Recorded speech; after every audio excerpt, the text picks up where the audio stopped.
9 minutes here, 9 minutes till we get started with Polyester Blend. 9 minutes till the great Polyester Blend takes over KTR Network for a full night of excitement and good times.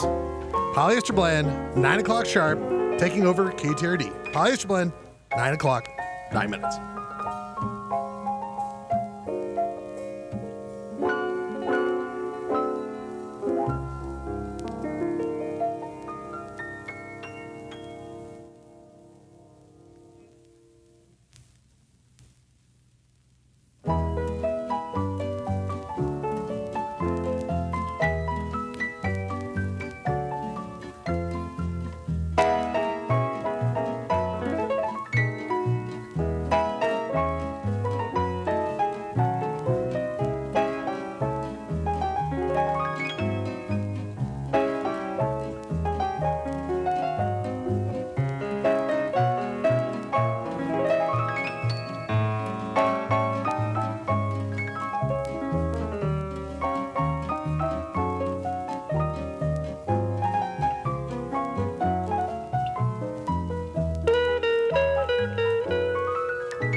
Oh, yeah. Oh, yeah. Slip my shoes off. I don't need no shoes. Don't need to worry about people. Smell stanky, Faye. Breaking news here today. Breaking news.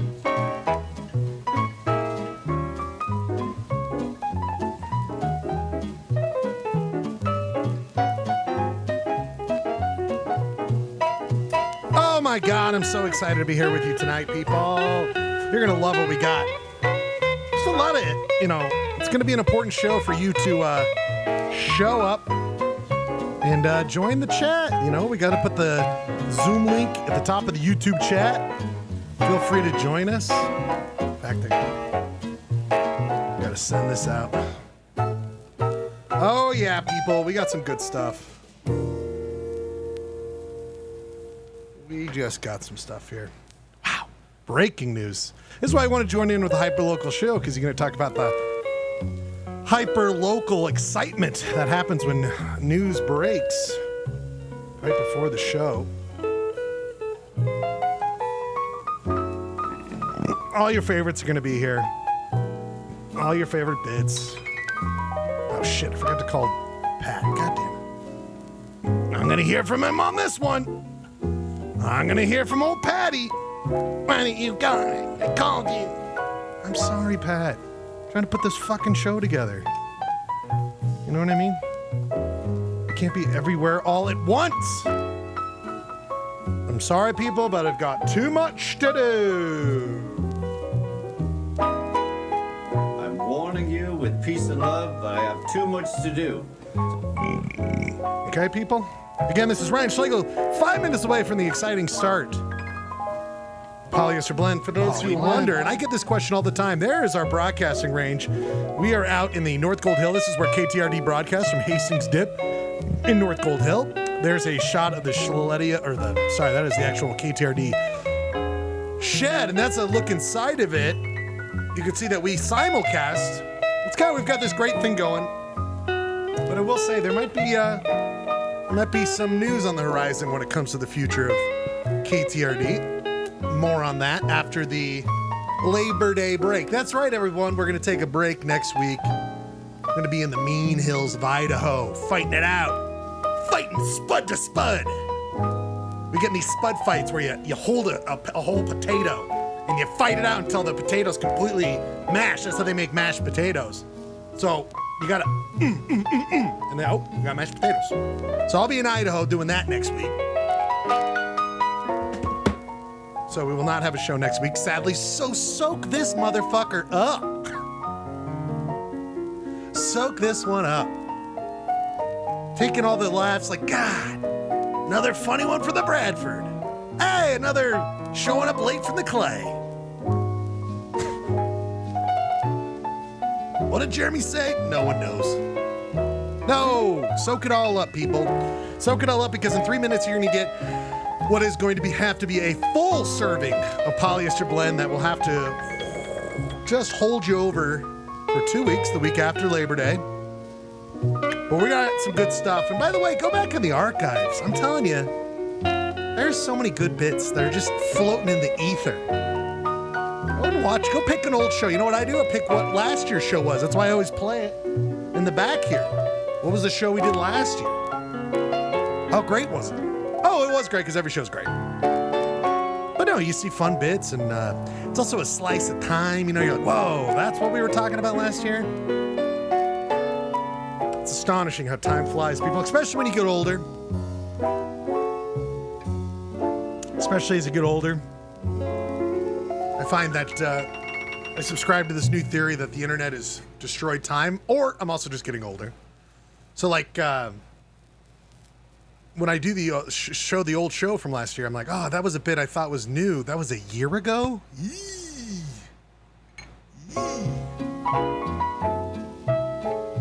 Time flies. Time flies. You know why it's been flying since the pandemic? It's been such a good time doing polyester blend. And that, I will say, is a crazy. It has changed my, like, because it's a weekly thing. It's like, it has, anytime I'm not doing, you know, spending time with my lady love, or my friend loves, or my mom loves, or just the human nature love, which is rough these days. Rough to just love all of human nature. Humankind, I should say. Human nature has definitely been on the ropes for a while. Eesh. 2 minutes till 9 o'clock where Polyester Blend takes over. Let me just get a taste of what's going on here tonight. Oh, I don't know about some Polycourt. Oh, I don't know, how about some memories? We're gonna try to find Chad Salt Lake here tonight. Archosaur Archive, movie talk. Right on ChilAI, which we gotta finish out here tonight. As well as some topics, some hot topics. And we're not talking the store. But these topics would sell. Our answers to these topics, oh boy, would they ever sell. Speaking of sell, don't sell yourself short by not watching Polyester Blend here tonight. Starting in 1 minute, Polyester Blend. We take over the broadcast from KTRD and we simulcast from the Schludio, Rose Park. Because, of course, when it's Monday night, there's only one place to be. And that at 9 o'clock is Polyester Blend. KTRD now handing over the reins of Polyester Blend, or from KTRD to Polyester Blend. Let's get started.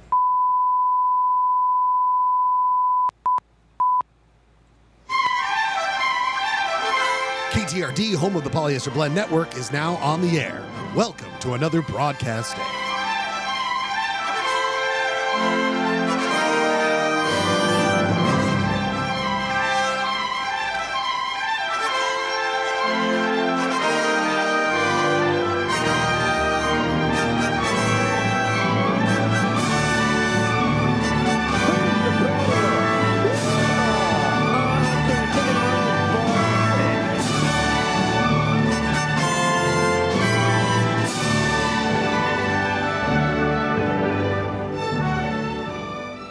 Polyester Blend Live streams Mondays at 8 o'clock over the internet from the Schludio in Salt Lake City, Utah. It is also simulcast from UHF station KTRD, 299 MHz frequency from Hastings Dip in Utah's West Desert. As Polyester Blend Network and KTRD starts its broadcast day, we ask you to join us as we dissect, try to understand, poke fun, and also share our love of this strange Utah existence. That's right, everybody. That's right. We got some breaking news stuff here tonight. I can't wait to talk about it with you all. As well as deep dives into the old noggin, the old brain. See what you all think about certain topics. Ooh, great wiki game. You're gonna love I don't this. want to get married ever to anyone. You understand that? Found the basketball, so I'm gonna take a shot here tonight. See if we get it in the old hoop, people. It has been a hell of a summer. Hell of a summer. And tonight was the first show in a while where the show started and it was already dark outside. And I will say, do I hate the fucking heat of summer? Absolutely. Is it maybe the worst thing ever? Maybe. Well, besides, there's lots of other worse things ever. But it's up there. But in the darkness, there is light. Because on Mondays at 9 o'clock, you can always find your friends, the Huskies, doing a show live. Because it's time for Polyester Blend Live! It's not Arizona. It's Utah. Sure. People! Whoops. Whoopsie, people! Whoopsie. People, my name is Hot. Whoa! I hit the wrong fucking button! People, my name is Ryan Schlegel. I'm here to guide you through this visual and audio journey known as Polyester Blend. This guy is coming from the back-to-school capital of Southern California, San Diego. Here's our epic man. Ryan, are you with us? I am here. I am excited to be here. We got a full show here tonight, Ryan. Full show. But you know what I'm excited? Right before the What'd show. you say, Ryan? Is packed to the gills? What are we, Kevin Costner in Waterworld, Ryan? What are we, Kevin Costner in Waterworld? I got no gills. Mutation! For those Waterworld fans out there. No, Ryan, what I'm a fan of is that I found it, my friend. I can't believe I found it. I found the basketball, Ryan. So, if I get it here tonight, we are going to have a great show. If not only will we have a bad show, but Jeff Goldblum will only do 2 more motion pictures. We don't want that. We want more motion pictures for Mr. Goldblum.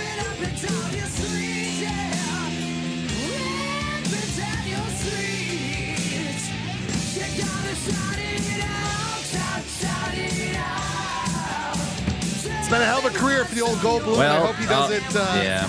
Well, good night, everybody. It's going to be a shitty show. No, we must fight the spirits. Fight the basketball hoop. Brian, it's fucking hot here. It's disgusting. I hate it. How's it out there in sunny California?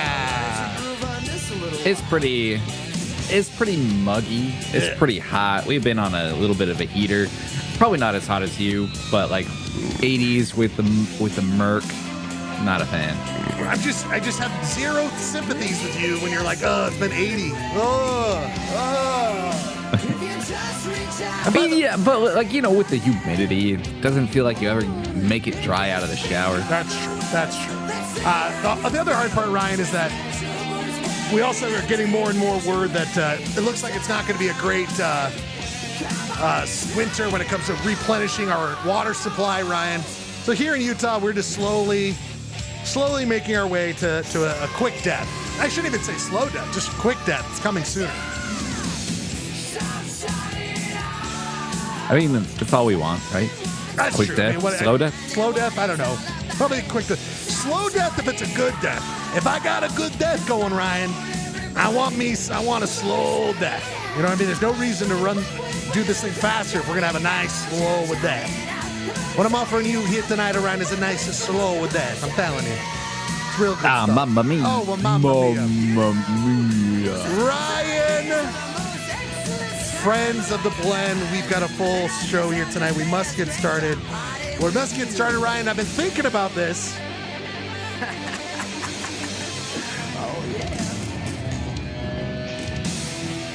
Are we waiting for No, I was just waiting for Got it that. out there. You gotta wait till Yeah, you got it. properly. Okay.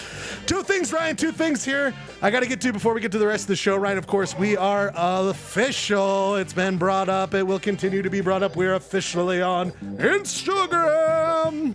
And so come check us out on Instagram. You'll find out more fun stuff about when our shows are, clips from the show, general show information.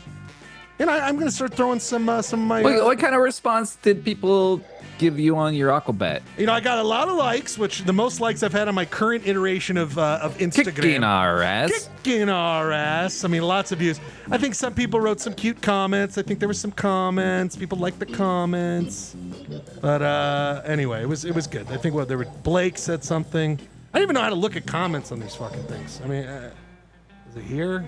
I don't know. I don't know. I don't fucking care, honestly. I really, give me another way, people. Give me another way. I've always talked about, do we do a Patreon? This seems like the lesser of all evils, and I'll say it every week. But anyway. We should start a MySpace. Love that. MySpace. Anyway, check us out at Polyester Blend Live for more and fun information that way. People, he will be joining us here shortly. He is indisposed, of course. We were talking about the Podfather himself. You saw it here just a second ago, Ryan. We saw it just a second ago. We must show a file photo because we had to do a file photo for Clayton because he's never here on time. So when we talk about him, I like to show people who we're talking about. This is the Podfather. So for people who don't know, this is Clayton Scribner. He is the third part of the show. There he is on a river trip playing cards, eating chili like he wants to do. He's been having a rough time, Ryan. We know that he has been suffering from. He had to stop eating any red sauce, Ryan. You know he's on a red sauce diet, right? He's on a red sauce diet. Yeah. Well, I mean, with a shirt that white and pristine, I would say that's probably a good This is decision. how bad it was, Ryan. This is how bad. But this is a recent photo. Look how happy he is. He's got yellow sauces and What's pasta. that blue sauce right there? I don't know. We got to ask him when he shows up. But Ryan, there it is. Safely, he's got posters to remind himself no red sauces. He's off of any red sauce, but he's got plenty of others. So do the posters have like that extra, like the cross out? Yeah, like the cigarette, no smoking cross out, So, but it's like bigger than the poster. I think he slapped it on. I think he printed out those decals. Got it. And he threw them up. He had the posters. Yeah, you gotta have them in your kitchen. Yeah. In my kitchen, you never know when you want to cross out. I have cross out with decals. a very big decal. I've got the very big cross out, and I've got posters of sauces, Ryan. And so I'm familiar with what he's got. But he's got his blue sauce. He's got some sort of slow cooker going on back there. It looks like a great curry right there. I think and look how happy he is. Look at his little smirk. He's got a little smirk going, Look how sad he was before and how happy no red he is sauce. now. But now he's got blue. You got yellow. He's got blue. You got some plain spaghetti. Well, you can't have the red sauce, so you just have to have the plain spaghetti. So anyway, that great guy who's on a no red sauce diet, Clayton Scribner, will be joining us at the 9:30 hour. But Ryan, we've got, of course, the chat master Jeremy's here. Chat master, how are you? Not too bad. Getting by. I love it. You're here tonight, and actually this first one, we're doing the courts. We got to go to court here. Early, we got to get these courts out of the way, clear the docket so we have a whole night. But guys, I've been thinking about this, and Jeremy's going to hate this. But Ryan, I think you might know where I'm going with this, so I need your help. People, we must open the great courts of Polyester Blend. It's time to go to Poly Courts right about now. Poly Blend. People! This is, of course, the Polyhead Courts where we have a trial, jury. We are executioners. We are everything when it comes to our courts, and our courts are upheld in the public law. So if you go to our courts and we give you a sentence, you are, of course, obligated by law to carry out any sentence we give you. This week's case, gentlemen, deli for your belly or pre-sliced for the price? This week's court case, of course, is this, Ryan. Jeremy, as a known vegetarian, will not like this, but Ryan, my question for you, you fuck around with the going to the deli counter and having them slice your deli meat for you, or are you just getting that pre-sliced deli meat, Ryan? You're on the court. Please take the stand. Ordah. Yeah. So this is a good point because this is why I am now a Jersey Mike's head over a Subway. Oh. They slice it right in front of you, baby. I'm telling you right now. First of all, ordered right here. All subways in the United States need to shut down. It's been decreed. All subways, you're done. You're done. Poly Head Court has decided that no more subways. Ryan, guess what? I'm not joking. And this, I didn't even plan this, but you can see where I'm living these days. This show is brought to you by Ryan on a full boost of Jersey Mike's tonight. That's right, Ryan. All the energy, Good. all the excitement that I'm bringing to the show is fueled by that freshly sliced deli meat. So, Ryan, this begs a question. Do you fuck around with making your own sandwiches at home? Nah. See, like we're pretty.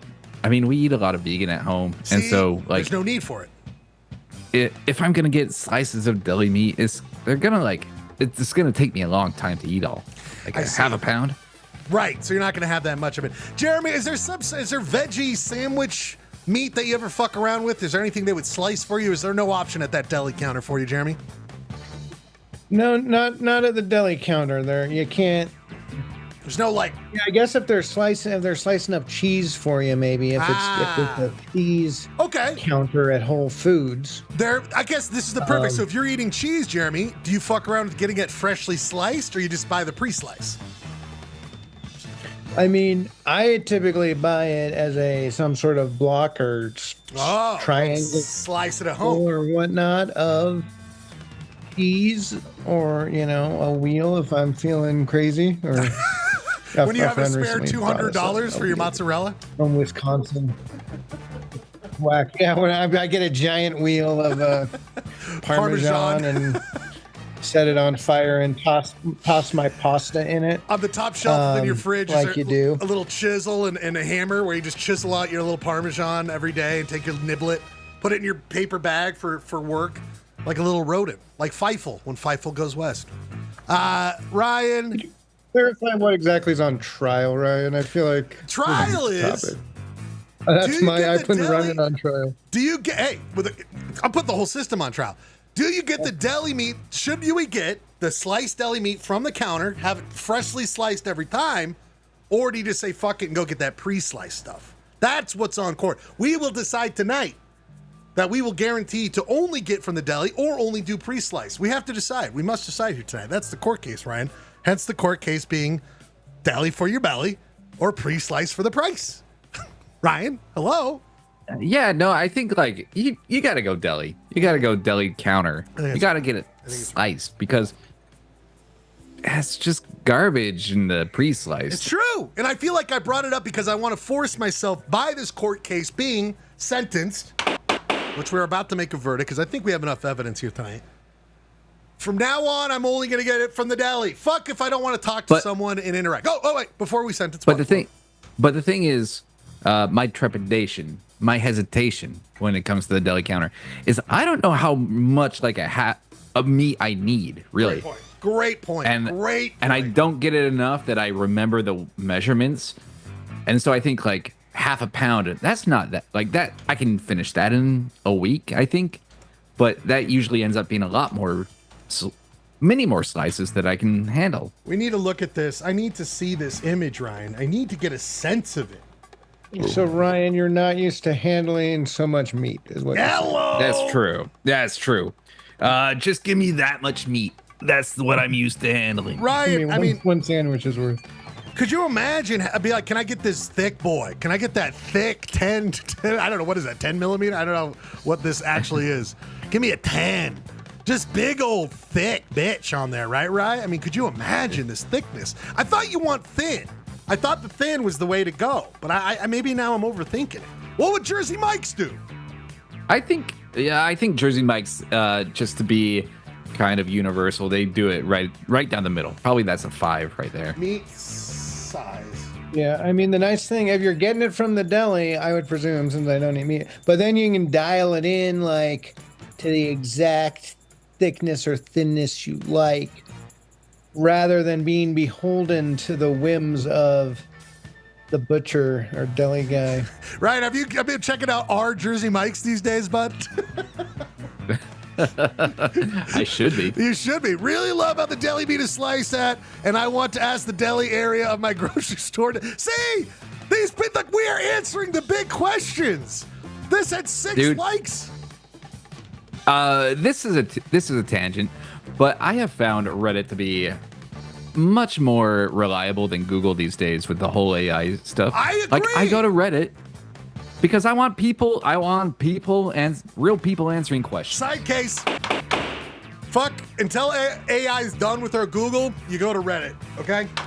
And there's dorks out there, and I'm not saying they don't have their own problems, Ryan. Let's be clear. Plenty of problems, and plenty of bots, too. Let's not forget there's plenty of bots there, too. But I'm with you, Ryan. Oh. I'd rather see that human interaction than I would this Google business. Yeah, I mean, it kind of fucked me over on my trivia the other night when I just Googled what is the only letter that doesn't appear on the periodic table, and the AI Fucked up. AI told me AI. only J, and then someone at trivia was like, "Oh no, it's Q. Q is also not mentioned on the periodic table." Like What are we AI, supposed to you be- fucked. We're so fucked, AI, you Ryan. fucked me. We're so... And by the way, AI, go fuck yourself. Sentenced already. AI, you're done. You're done with us. Even though I use it sometimes for graphics because it's so fucked up how it does. Ryan, also, this is why you go to Reddit. Number one answer, our slicer calibration is fucked. So everything ours is done under 0.5. Our calibration is fucked. It's fucked. Disgruntled Jimmy John's employee. I wish I could slice this thing Yeah. properly. Ours is fucked. All right, It's just people. fucked. It's been in this week's case, deli for your belly or pre-slice for the price. Now, everybody who watches the show has to go to the deli counter. It's been decided. See, we get the tough stuff done, Ryan. We get the tough stuff done on this show. Things people are afraid to ask and talk about. You know what I mean? Yeah. No, we're opening up the floodgates. These Right. are emotions and topics that people want to hear. We're going to get This is why we need a call line, Ryan, because after that segment or during that segment, you would have heard in the background, bring, bring, bring, bring, bring. It would just been like, the phones are going off. Like people with yeah, I want to come in about the deli slice thing. Like we would have been off the charts with that kind of content, Ryan. We would have got a call from a deli slicer, the actual machine. He's like, no, bro, you're not going over 10. No. Not for safety. Couldn't possibly be done. People! We won't get there yet. We're going to open this. We got to open up memories. People, I've been enjoying these memories, Ryan. I've been enjoying going down some memory lane down on the show. Because, of course, we got Polyester Blend, Point of Order coming out here. Sports. Ryan, you ready to do ChilAI tonight? We got to get through it tonight. I want to get through it. We finish up. can. We can do it. We got bring it back Wiki Music Game tonight, Ryan. Wiki Music Game. The bands tonight, Ryan, they must have performed on the 1998 Family Values Tour, Ryan. The Family Values Tour. So three bands. Okay, I'm super excited. 3 bands from the Family Values Tour here tonight at Wiki Music Game. Oh, we also have topics. And also, speaking of topics, let's just get out of the way right now. Ryan, next week's Labor Day. And Ryan, here at Polyester Blend, we respect the taking of off, even though I noticed last year we did the show. But we will be off. We'll be dark next week, Ryan, on Monday. Are you going anywhere for Labor Day, my man?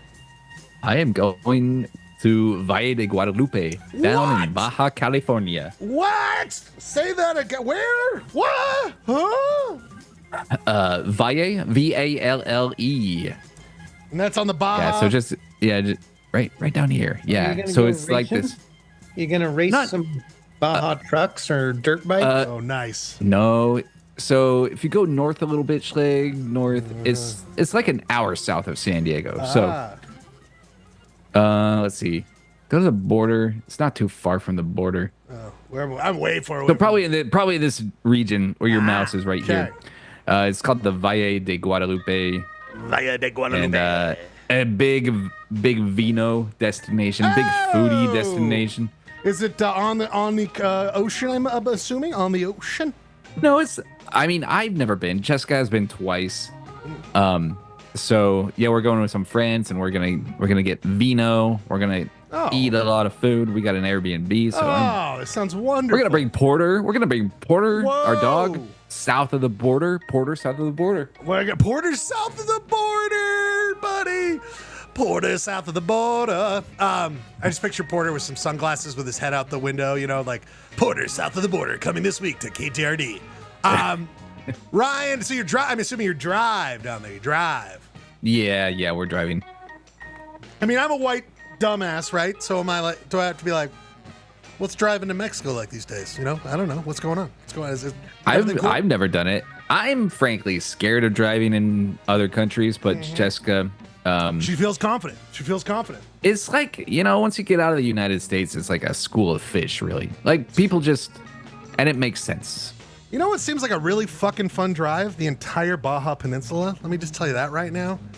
I don't know anything about it, but doesn't that just seem like a fun little drive, right? Yeah. Do the whole fucking Yeah. thing? 100 miles, I think. Jesus, I want to do it. You can race the whole thing on off-road trucks. That's what I'm. That's it, telling you. Jeremy. You know this shit. And by the way, how you know I do that? it every summer now. By the way, kind of looks like a Mexico's emergency brake for a car, right, Ryan? Like you want to pull it like an emergency brake? Yeah. Just anyway, thinking about that. Or it's like Mexico is he's a gunslinger, and he's primed to. He's ready to draw. Whoop. Yep. Watch out, Cuba. You're about to get shot the fuck up by Mexico. Ryan, I'll be the opposite, my friend. I'll be deep within the woods of the great state of Montana. I think I could find it. I bet I could find it right now, Ryan. This is entertainment, right? Finding out Is this Guayber Day? This is Guayber Day! Right here. Oh, here it is. I'm not joking. I think I just found it. There it is. Pretty sure this is it. Anyway, so there you go. I'll be there in beautiful Montana. Then, right on the way back, we're going to stop off. I mean, I'm telling you, we've talked about it for some time. Polyester Blend is just 100% pro Idaho these days. So beautiful. I never thought about this, Ryan. 0 national parks in Idaho. What? There's no national parks in Idaho. What are we doing? That kind of blows my mind. Is it out of all the Western It's United so States? gorgeous up there. It's so beautiful. So we're going to the great city of Stanley. Will we be drinking out of thermoses? You bet your ass. You bet your Is ass. that where the Stanley thermos was invented? And the Stanley Cup. And anyone named Stanley, of course, is born in Stanley. That is a known fact. But anyway, Stanley Kubrick. Stanley Kubrick is from there. The Kubrick, or the, what is it? Yeah. The Stanley Rubik's Cube. Rubik's Cube, thank you. Stanley Kubrick. Stanley Kubrick's Cube. Kubrick. That's from there, of course. But anyway, people, next week, enjoy yourself. Polyester Blend will be dark. Next Monday, we got to replenish the juices sometimes, right, Ray? I mean, we can't be just. I'm replenishing the juices right now. God, this is why I love my guy. You know what? You know what replenishes the juices? To clear out the cobwebs. Grab those things from deep within your brain. Remember them, because if you don't, they're going to be gone forever. And that's why we challenge everybody every week. Don't be afraid to jump on the YouTube chat or join us on Zoom to give us your memories. People, it's time to go to memories. Ryan, of course, I've been enjoying doing these memories. We take a breath in such a high octane show and we reflect. I give you a prompt. Ryan, this week's prompt I want to start with. Ryan, what was your first radio station that you remember? Like, that you liked, that you turned on? Your first radio station? First radio station was Q99. Oh, I think that's going to be most of ours. Jeremy, same thing? I'm trying to remember if it was Q99 or it might have been K-Bear 101. K-Bear! One of those two. So, here's what I was going to say. You guys are dead on. Those are great ones. I probably listened to something else, but do you remember back in the day, they used to give out 1,000 stickers, and I loved them. So that's why I loved B98.7. Oh, yeah. I had a skateboard, one of those like old skateboards that like weren't really that great. Like, or they had like the fat ends. They weren't like the same. You know what I'm talking about? They had like a tail, and they got a little fatter. What are those called, Ryan? You know skateboards. Oh yeah. Probably just like a classic skateboard. Like from the 80s, something. Yeah, like this. You know, you pictured this. Wasn't a banana board? Probably. Who knows? But Ryan, I mean, I used to have these things and I loved them so much. But I covered this thing in head to toe in shit. No, head to toe in B98.9 stickers. Picture this, but just covered in B98. Oh, yeah. But I don't even know if I... Classic skateboard. Classic skip. I don't even know if I actually I don't even think I actually skated on it. And I don't even think I listened to B98.7. Let's be clear. What is some kid in the 90s dealing with that bullshit? I don't got time for that. But then, of course, you know, When did X96 come around? That was later, right after Q. Well, I think X96 and Q99 were I think they around the same time. coexisted Oh, at okay. some They point, coexisted. yeah. Just for I think whatever Q reason, my was probably Sorry, go around ahead. first, but X96 This is it. was around quite a This while. is the fucking Did you skateboard. guys? This is Did it. you guys ever hear the station? There was a station that I think it was like someone parking the hell yeah. frequency that they bought, but No. it just played Louis Louis over and over again. Shut Did the you guys ever fuck hear up. That makes me station? so happy. That makes me so happy. And they even had a voice that would be like all Louis all the time. I do remember once driving down to Manti for Thanksgiving, and my dad put that on, and we listened to it for a good hour, and I was like pretty into it. Okay, Nice. sorry. Breaking news here. Speaking of breaking news, I'm trying to do the show, okay? And then I get my bill for a fucking electric company. And let me tell you, this Schledio ain't cheap, guys. Oh, my oh. Jeremy, your power fucking crazy right now? Because my God, that I just spent a lot of money. We might have to shut the Schledio down with this amount of money I Looking just fine spent. here. Well, looking good? Same prices over there? I'm hating Are it. you Oh, using the your actual electricity in bill. peak hours, Schlegel? Well, I've That's true. heard some other people talking about this. It was just, I mean, We need to look at our bill. Yeah. I'm telling you, I'm not. We don't go that crazy now. Do I think my HVAC? I mean, we've been running the HVAC so much because it's so hot. Anyway, derail the show. Fuck that though. Not on. Right, Jeremy. Did you ever learn to skateboard? By the way, speaking of memories. I had a skateboard. Yeah, me Well, too. it was my sister's skateboard. And I tried to use it because skateboarding, looks cool as shit. It but just looks so cool. not when I was doing it, but Mine was. I was off center because all the B98.7 stickers on it were way out. Like they were too much. Were at weighing once. you Yeah, down. they were weighing me way down. it's throwing off your balance. I couldn't do any ollies with it because all those fucking stickers. Next one. Wait, Schlegel, before we move on, did you ever listen to KPCW You know, when you lived in Park City? Yes, but I know this is not answering your question. Yes, definitely in the car we would listen to it. Yes, I would just say yes. And actually, I was just thinking about this the other day. Ryan, side tangent. I got so excited. Speaking of Reddit, you know, how, like sometimes it'll be like you should follow this channel or whatever. And I recently was going down like music ones and adding a bunch of music, and all of a sudden it's like I think you'd like Zappa. And let me be clear. I'm not a Frank Zappa fan. I don't like Frank Zappa, but nothing made me happier, Ryan, because it was like this post. It was like, anyone else falling out of love with Zappa?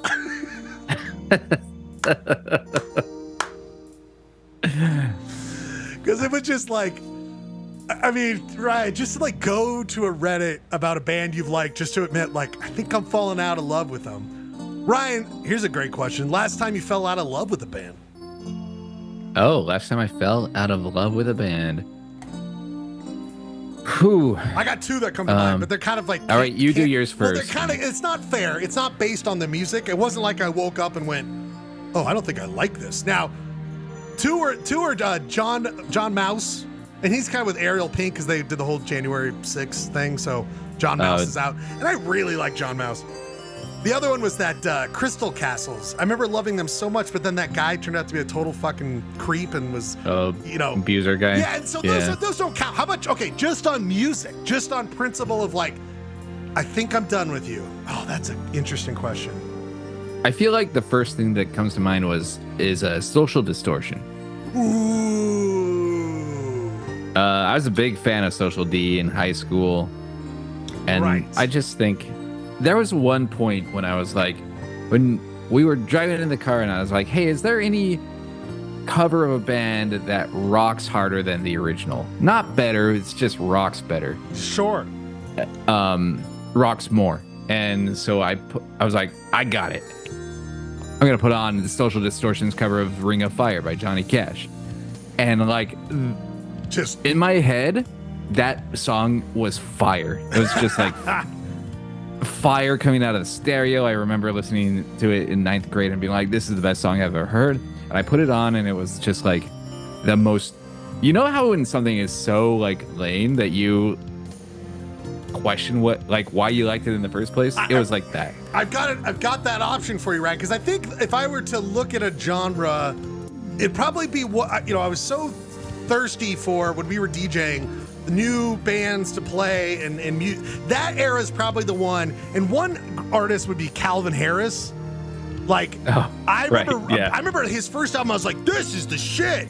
I think this is where music. This is what I'm talking about. And now if it like comes on my like playlist, I'm like, oof. Here we go. That I can help but play around for sure. This era.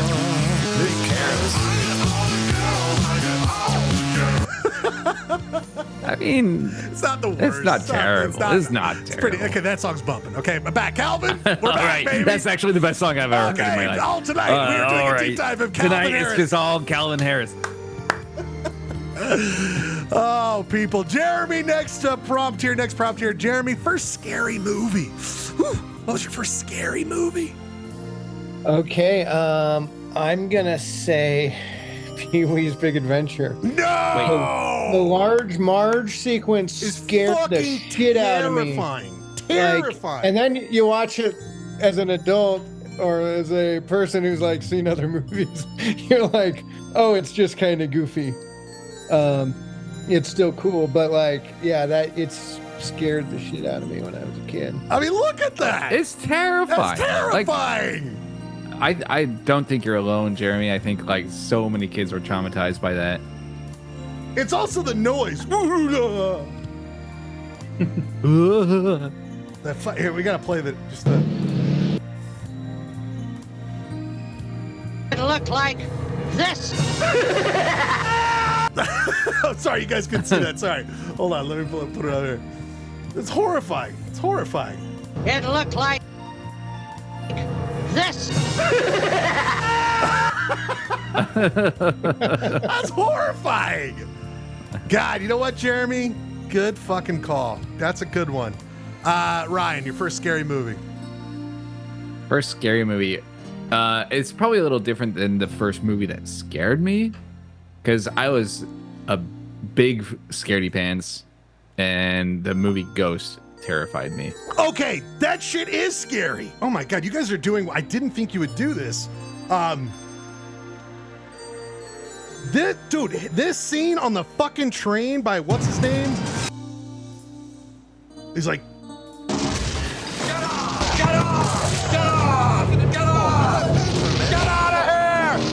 Yes. that's fucking horrifying, Ryan. Jesus Christ. Or at the end when the bad guy Oh, dies. guys, wait a and the minute. evil- Someone. Speaking of terrifying, someone's on the Zoom. Oh, it's Gurky. Oh, hey, Gurk. Sorry, guys. Gurky. You spooked me. Gurky. Sorry, I didn't mean to scare everybody. It's a Gurky. God, we're doing first scary movies, and so far, Jeremy did Large Marge from Pee-wee's Big Adventure, and then Ryan did this horrifying scene, or just the movie Ghost, because there's like the spirit shit, man. There's a few, yeah. The evil ghost that dragged them down to hell. Yes. Very scary. Yeah. God, evil ghost and God. Okay, this is it. Yeah, this shit is fucked up. Like the noises thing. Oh, it's horrible. I could not handle. Yeah, that's not fun. No one wants that. And I love that it's not a horror movie, but so far we've named 2 non-horror movies as our first horror movie. I'm gonna be the first one who's joining with a straight-up horror movie, though it is. I think I saw a trailer for it the other day, and it was they described it as a thrillamedy or something like that. Arachnophobia. Oh yeah. Got me That's a good too one. early, and I remember in the morning before, like, because I saw it whenever it came out. I was 6, maybe 7, and I remember my dad would be like, "Time to get dressed," and I was like, "Dad, can you step on my clothes before I put them on? Because I'm afraid there's like spiders in there." Like, that movie freaked the shit out of me. Gurky, first movie you saw that freaked you out, and I'm gonna guess probably Freaks from 1933, something like Probably F.W. Marnow's Yeah. Nosferatu. Oh, no. Yeah, when I Gurky's- saw it in the theater. that. Gurky's is the shot of the train coming towards the camera. He was like, "Whoa, I've never seen anything like that before." Oh my God! Why did I even come here? Where's Clay? By the He's way, supposed to be taking these I know, arrows. you're getting them all, Gert. We're so no, you can't. I We kind of gotta miss it. we gotta take you down a notch for breaking such big news today. So so we gotta take you down a notch. You shouldn't be feeling too good. But Gert, your first scary movie. I mean, you guys weren't too far off. I was, I believe, 12 years old and got sick around Halloween and couldn't go trick-or-treating, so my mom rented Psycho for me. Oh, And that's it kind of freaked legitimately- me out. yes. Yeah. That I was a mean, good, yeah. the old lady with the knife and the when the skeleton chair spins around and the lights swinging and stuff. Pretty gnarly. That's like a legitimate, like, real one where all of ours were just like kind of baby versions. Like yours. No, is I liked the way you guys went, and I was trying to think if there's one because I'm sure there was one that freaked me out when I was. I know. But I just can't think of it. I know it does beg the question of non-horror movies that freaked you out. You guys cleared the docket there. I mean, Raiders kind of freaked me out. Yes, but that's I think that was freaky. later. So I gotta sorry, think about- I didn't no, have a better that's answer. no, You guys, that's a great one. No, Gerg, speaking of scary, this last one, all the other dudes were scared when you walked in, Gerg. All the other dudes were scared. Gerky, first teenage party. You remember your first teenage, like, there's girls, or did that not happen until your 30s? I didn't get invited. Yeah, they didn't invite me to those parties. I don't know. I mean, my friend Elizabeth had pool parties, and that was kind of fun. I think it was like the 8th grade. Ryan, did we go to the same one, Ryan, or did we go to a different one? Do you remember the one I'm talking about? I don't think I went to any parties with girls until I was. I definitely went to a party where, like, the end of the night, everyone picked a partner, and it was like, we're all making out. Like, we're all making out. And I was Really? like, In 8th grade? yes, it was incredible. Dang. It was incredible. I'll You never ran with, Wait, you ran with a did you make fast out with crowd. somebody? No, I was in the corner. Jay and my no, I said no. No, I remember I did. Luckily, I just found it so weird because the whole time I was like, is it her parents? Like, because it was a girl's house. Brittany something. You remember Brittany shit. Marshall? Yes, that's it. Like with the she had very blonde hair. Yes, yeah. it was her party. I forget who I paired up with, but like it would have been one of those like classic. You look around the room, no one's talking, maybe music's playing, and everyone's just making out with someone. It was awesome. Wow. It was awesome. Didn't make out with another girl for 6 more years, but that was a good time. I think the first party that I went to with like girls was summer between 9th and 10th grade. Yeah. It was Jenny Jones. Do you remember her? Oh my God, of course I do. Wow. Blast from the past. That Ryan was and a Ryan name people that no one Summit- else knows for the next hour. Summit Park party. Oh man, the cool shit. Jeremy, first teenage party. And Jeremy, let me guess, D&D was played. I actually, well, I was gonna say I've never played D&D. but Nice, that's my boy. Fuck those nerds. That's not true. I played some other variation that wasn't D&D once, Right, but that wasn't my first teenage party. right. I mean, I remember my friend who was fairly well-to-do had kind of a big party at his house Hell yeah. that was like, Why am I hearing myself? you know, lots. So we stayed up like all night. It was like a sleepover, and there wasn't like raucous teenage makeout sessions, at least that I was involved Sorry in, guys, but it got a was head pretty start. It's kind of the cool part. I just remember it was like I got my one cool party like that out of the way, and it would be years. I can just imagine you in your Aquabats outfit at this party. good. And then he's like, "Why did I never get Makeout invited party. back?" Milady, do we go? Dost we skank over to the makeouts chair? I don't mean to be a rude boy. Oh, there was just one girl who was like, but Melissa, can you take one for the team? Like, I don't want to. It's like, he won't stop. He won't stop. No, that was not the name, right? Ryan's trying to get the name. I don't remember the name of who it was. Unless I don't remember. You don't. Oh, I know who it is. Never mind. It was my first Yeah, girlfriend. let's not expose her to No, that. no. But I remember who it is. Good call, Kirkies. Look at that. Taking care of the people out there. Speaking of taking care of, do I have one more? I think I have one more. Oh yeah, last time. I just found Brittany Marshall on Facebook. Ryan, Should I friend her and should we No. talk? Should I No. bring Thank her on you the for show? the party, Brittany. Guest of the show. Haven't seen you in 40 plus years, or not 40 plus years, 20 plus years. Thank you, Brittany. Thank you. Gurky, last time you bought something at a mall, Gurk. Last time you bought something at a mall. Holy cow.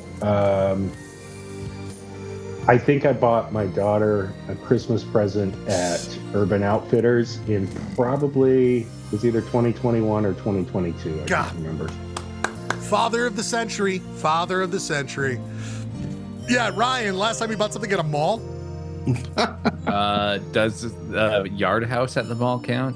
Yes, dog. Getting a fucking sweet yard of beer from the Yard House. Brother. Just rocking out the Joan Jett with 7 creamers lined up in front of me. Speaking of, this guy slams 7 creamers every day because, of course, they are not a red sauce. And this guy, of course, everyone knows our good friend Clayton is on a no red sauce diet. There he is with his different flavors. He is, of course, our podfather. Clayton Scrivener, are you with us?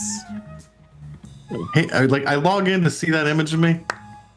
Hey, it's not. There's no toilet, Clay. There's no toilet. It's sauces. We're doing sauces. Really stepped up. My arm looks like it's fucking diseased. Clay, this is before you got off your red sauce. Look how sad you are with all your red sauces. And then you got off your red sauce diet, and look. Hey, you how got a happy you blue are. sauce, And you got a dude. blue sauce, Clay. You got Picked up blue an sauce. arm disease.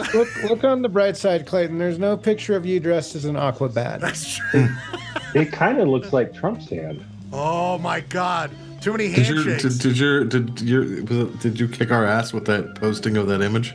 We did pretty good. I think that has definitely got more likes than BBL for a while. But that's why you should always follow us on Instagram to come and check out the show and all things. Clay, we're doing memories. Memories, Clay. Last thing you bought from a mall, Clay. Last thing you bought from mall. I believe you said Dad of the Year when I first logged on. Ooh, I mean, I have a kid who's about to be a teenager. that's so So weird. I was at the mall just yesterday. Which mall? We went to Fashion Place. We went to How's Nordstrom's the Rack. state of fashion place these days? It seems fine. I mean, it's not like I it's feel in like stasis. Fashion Place is like the biggest, baddest mall these days. Well, I'm not gonna go to City Creek, so You're not gonna take your kid to some shitty mall. You're gonna take them. it's also closed on Sundays. But yes, There used to be a Blockbuster Music right across the street from Fashion Place, and I loved going there and listen to CDs. wasn't there I remember there was like a car store, like a Sound Warehouse or something like that too. One of those stores that they could open the CD for you and you could listen to it. Yeah. Anyway, back to school shopping. Love it. Just wrapping up. Clay, you should catch up real quick. Just the one I want to know the most. Hey, can I before we Please, move on? please. You hit the hot topic. Did you get some Funko Pops? Get some Funko Pops? You get a Rick and Morty shirt? Just ignore By the it. way, Funko Pops. we're doing All right, let's we're move doing next. We're off next week, but in 2 weeks we're doing U Shop Row Forgotten Funko Pops. Is it Funko Pops, right, Ryan? Funko Pops. Yeah. We're doing that. So in 2 weeks, U Shop Row Forgotten Funko Pops. Clay, I want to know this real quick. Not first radio station. Clay, first scary movie. First scary movie. Also, Ryan and Jeremy did a first scary movie scene. A scene in a movie that was scary. I think my first scary movie was Temple of Doom. See? Gurky said something like that. So Gurky was like, he's right there. I said Raiders was scary, but I'd seen Psycho before that. So also, I guess my powers they cut it off because I couldn't pay the bill. Gurky, breaking news. The the Utah State Legislature has meandered your electricity away from you, my friend, for producing such horrible things. It's back. It's back, thank God. Last thing, let's do this with you, Ryan Bradford. Last thing, Ryan. Last time you liked a new cocktail you never tried. When was the last time you had a new cocktail? You're like, that's a pretty good cocktail. That's a pretty good cocktail.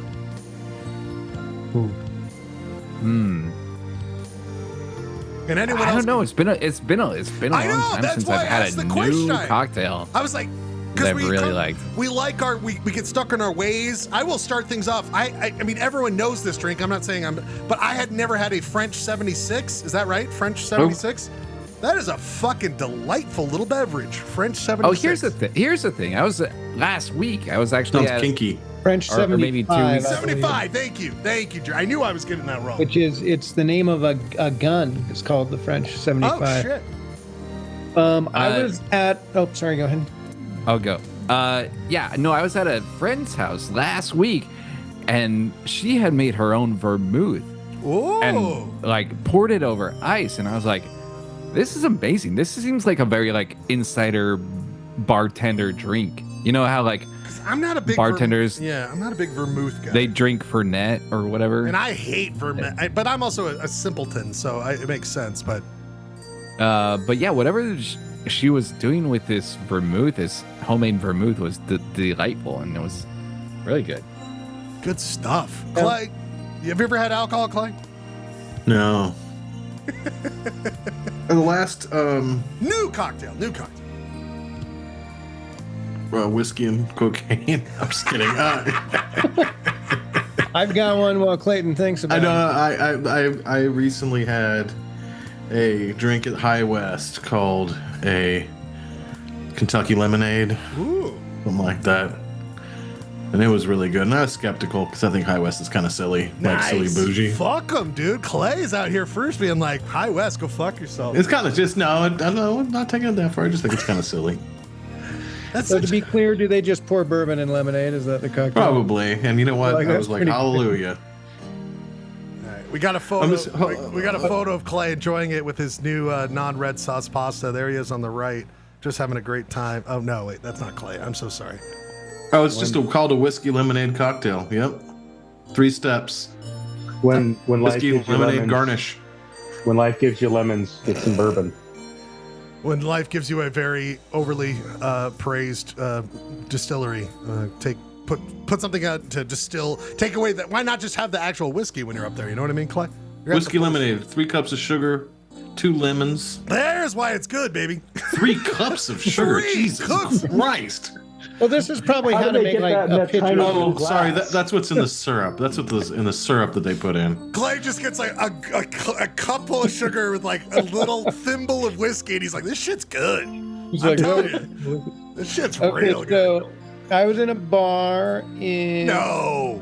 start of the year in London, in Soho, called Disrepute, and all their original cocktails are oxymoron names, like real Fat Boy Slim.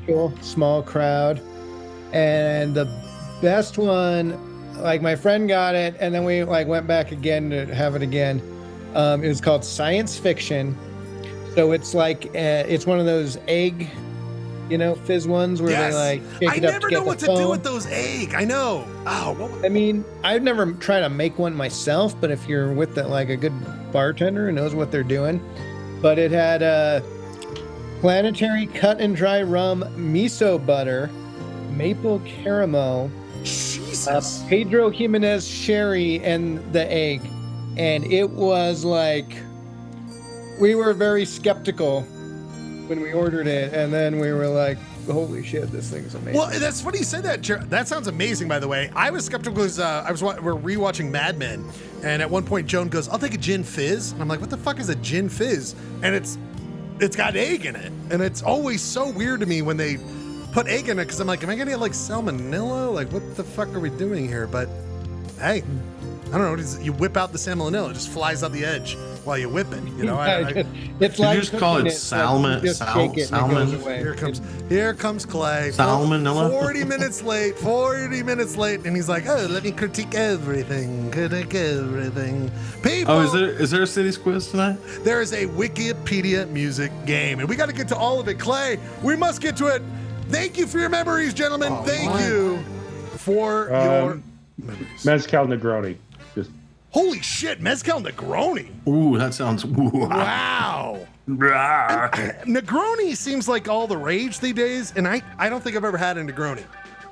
I've never had. Oh, You've never had a Negroni? I don't think Who's I've had ever a had. Roni? I don't think I've ever had I one. mean, you say all the rage these days, but it's been 100 years old. It's all the rage these days with it's the been a very whippers. popular cocktail. Guys, I'm for- hearing it left and right. Coca-Cola sweeps the nation. Everyone loves this thing. Well, Schlegel did mock me for ordering a Negroni in Wendover. Oh, Or did got I? tempted to anyway. Yeah. I'm like, who are you? I don't even know who you are. Where's the bubble crabs? Where's the bubble crabs? The last one. I had a thing. God damn, it's gone. But then you tried to order rye toast for breakfast. Like, hey, it's in my name is RYE. RYE. Wanted to go Ryan, and your guy's like, Do you no. get so is Negroni on a rotation, Jeremy? Negroni? I mean, that is my Vermouth, most Ryan. made cocktail, other than, and Clayton can vouch for this, the Bijou cocktail, which is a Negroni, but with chartreuse instead of Campari. And they swap. Janine's a Bijou fan. She said she prefers it to the Negroni. I love a good cocktail. I'm telling you right now. I love a good cocktail. You know, I also love. I mean, Negroni is a great, like, it's the disciples of it will tell you, you know, it's perfectly balanced and it's equal parts of the three ingredients. So it's like this harmonious, it's like a chord in music, and you're like, ooh, all these notes sound so good together. You guys are making me salivate with all this. Ryan Bradford, if you were to order a cocktail right now, what would you order? I would probably just order probably something with mezcal. Mezcal makes for good cocktails. Not a smoky guy. Clayton, if you're going to order a cocktail right now, what would it be? Whiskey and Coke. Cane. No, not a whiskey. The green drink. Give me the green green drink. drinks. No, Give me the green drink. I've been drinking like really boring vodka soda with cranberry juice. It's delightful. It's a tasty drink. Yeah. Kirk, if you were to order a cocktail right now, what would it be? 3 cups of sugar and a shot of bourbon. Cups. I've got a location for you, Girk. Speaking of, this guy might have to recuse himself, but Right, people. so I got my Campari. Oh, look at this Got my guy! gin. Oh my God, Jeremy Cocktail Night. Of course, he has all the ingredients. Jeremy Cocktail Night. And I've got my Formula Antica vermouth right here. We should make cocktails together during the show. We try a new one every hour. I love this cocktail night. And just like see how many, like do a marathon. Just never stop. Go, everyone, go! New one. we just wake up the next morning. We're still streaming, and it's just us passed out on the ground. By the way, instead to adding to our, we're going to do literary stuff. Ryan, don't forget when we come back, Limerick Week. Ryan, Limerick Week is coming up. Oh shit. Okay. Yeah. But also, we need to do one that's most Jeremy starting sentence. So, like, we all have to come up with the most Jeremy starting sentence. Like he said, I'm in London with the blah, blah, blah, and the blah, blah, blah. So in a couple weeks, we will do most Jeremy starting sentence. But Clay, Limerick, when we come back. Limerick, are you ready to write a Limerick, my man? I am. I can do limerick like nobody's business.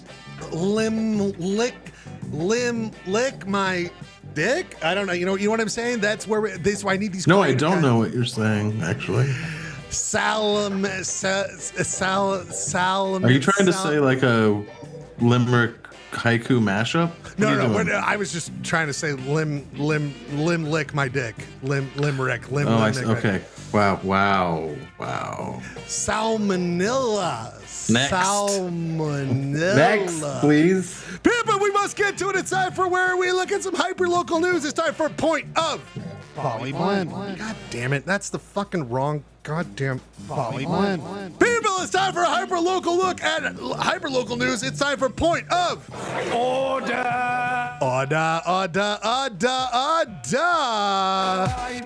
Where we look at some hyper-local news and get right into it. This week, Clay.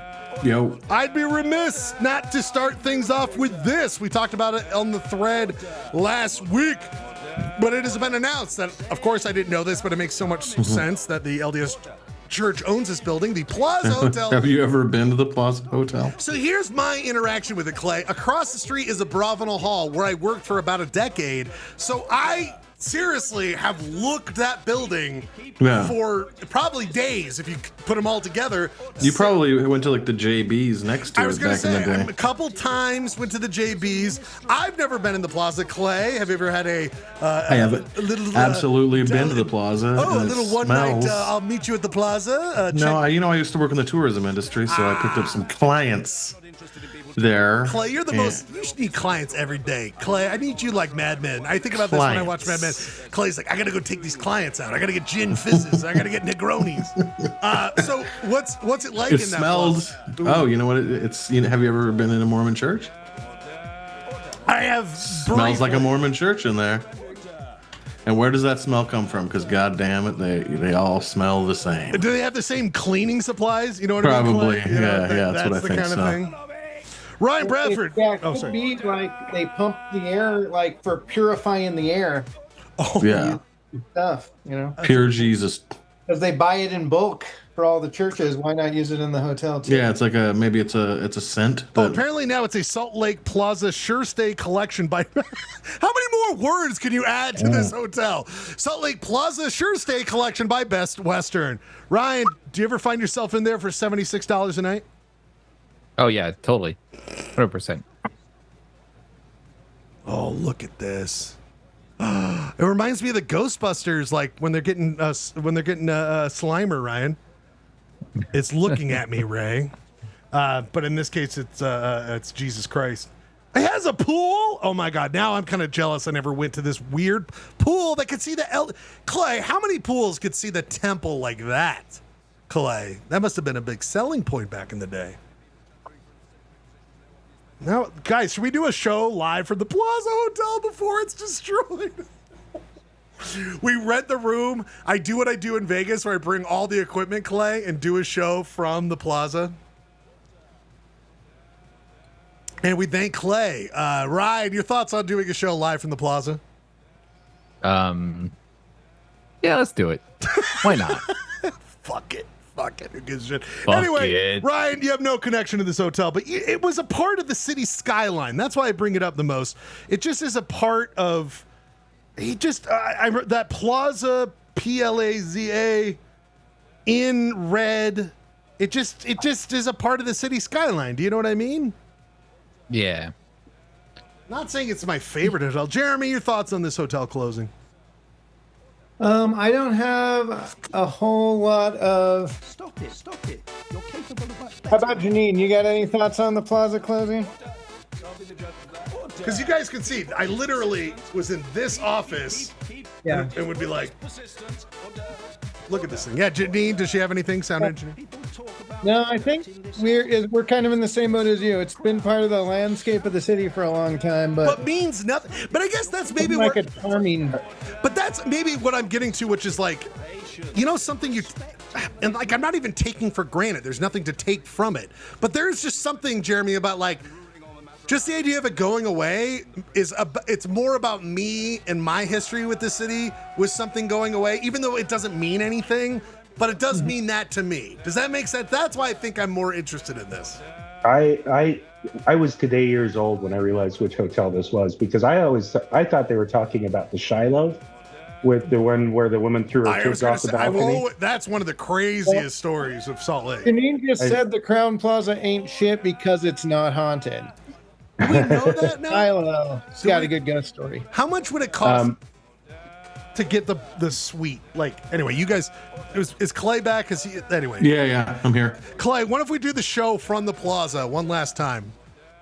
Oh, did they give it a timeline on when it's closing? I don't know, but should we try to get in there and see if we can get Wi-Fi and do the show on a Monday night from the Plaza? Or we could do what Gurky just suggested. We could do it from the roof of the Shiloh. Oh, and then we kidding. throw each Jesus, other that's off. dark. We throw each other off during the live stream. You can try, dog. Also, sorry if you guys already covered this, but this is where Obama stayed when he came to town. Wait, I thought he was. No way. No. Are you talking about? Are you having it? You have it mixed up with the one in New York? No, he stayed near the old liquor station, the old liquor store on 4th. Are you sure? Yes, wherever the old liquor, because it was because they could. It was the only hotel they could take the entire floor, and they could take the entire floor, and then they surrounded it with UTA buses. I'll never forget that. So wherever that old, what was the Clay? You know where the old liquor store was, right, Clay? The old liquor, The downtown. It was on 300 West. 200 West and 4th South. Okay, so whatever those, it was around here. I think maybe it was the Sheraton. Anyway, the Hilton. Maybe it was the Hilton. Pop quiz. Do you know what the name of the Shiloh was when it actually, when the Shiloh incident happened? It was not. It was not a Inn. Shiloh. I would not have gotten that right. Anyway, The International Dunes Hotel. Dooms Hotel. Dunes. I know, but Dooms, Dooms because they were doomed. Yes. Yes. That was a freaky one. Okay, people, the next one, Clay, everyone here. Ryan, this is really for you. Anyway, Ordah, Plaza Hotel. Just weird. We're getting older. Things go away. We just have to deal with it. Well, that was a weird hotel anyway. I'm not really sad. I was just trying to tell Jeremy, it's just the idea that was always there and now it's gone. It's just weird for these things I always thought of as staple of Salt Lake City going away. Doesn't mean much. Ryan, this is meant for you. You see this? I just had to bring this up because, jeez, I'm just trying to put it in the movie. Like, this guy can't stop stepping in shit. Like, the neurotic guy should be neurotic, Ryan. I just like, Woody, just... Wasn't he on a lineup recently, or maybe it hasn't happened yet, where him and a bunch of other comedians were going to Saudi Arabia. Entertain Saudi Arabia, yeah. Has that happened yet? Is he going? I don't know if he's going. No, like, I think Woody Allen is part of it. Like Bill Burr, Woody Allen.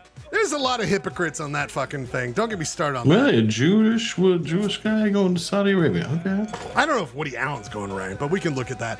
Anyway, Woody Allen, he's going to be there. Oh God, is he? What is he going to do? Play the clarinet for an hour? What the fuck are we doing? Turn 90. He's going to turn 90 there. Jeez. I mean, yeah. Oh, okay.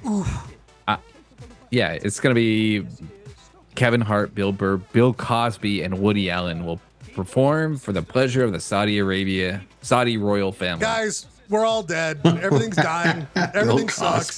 Everything fucking sucks. Bill Cosby could get it's going to be a Saudi fly instead of a Spanish passport? fly. A Saudi fly, Ryan, instead of a Spanish Isn't fly. Bill Cosby in prison? Yeah, I don't think Bill Cosby can make it. No, they let him out. Oh, really? Yeah. This isn't like an Onion article.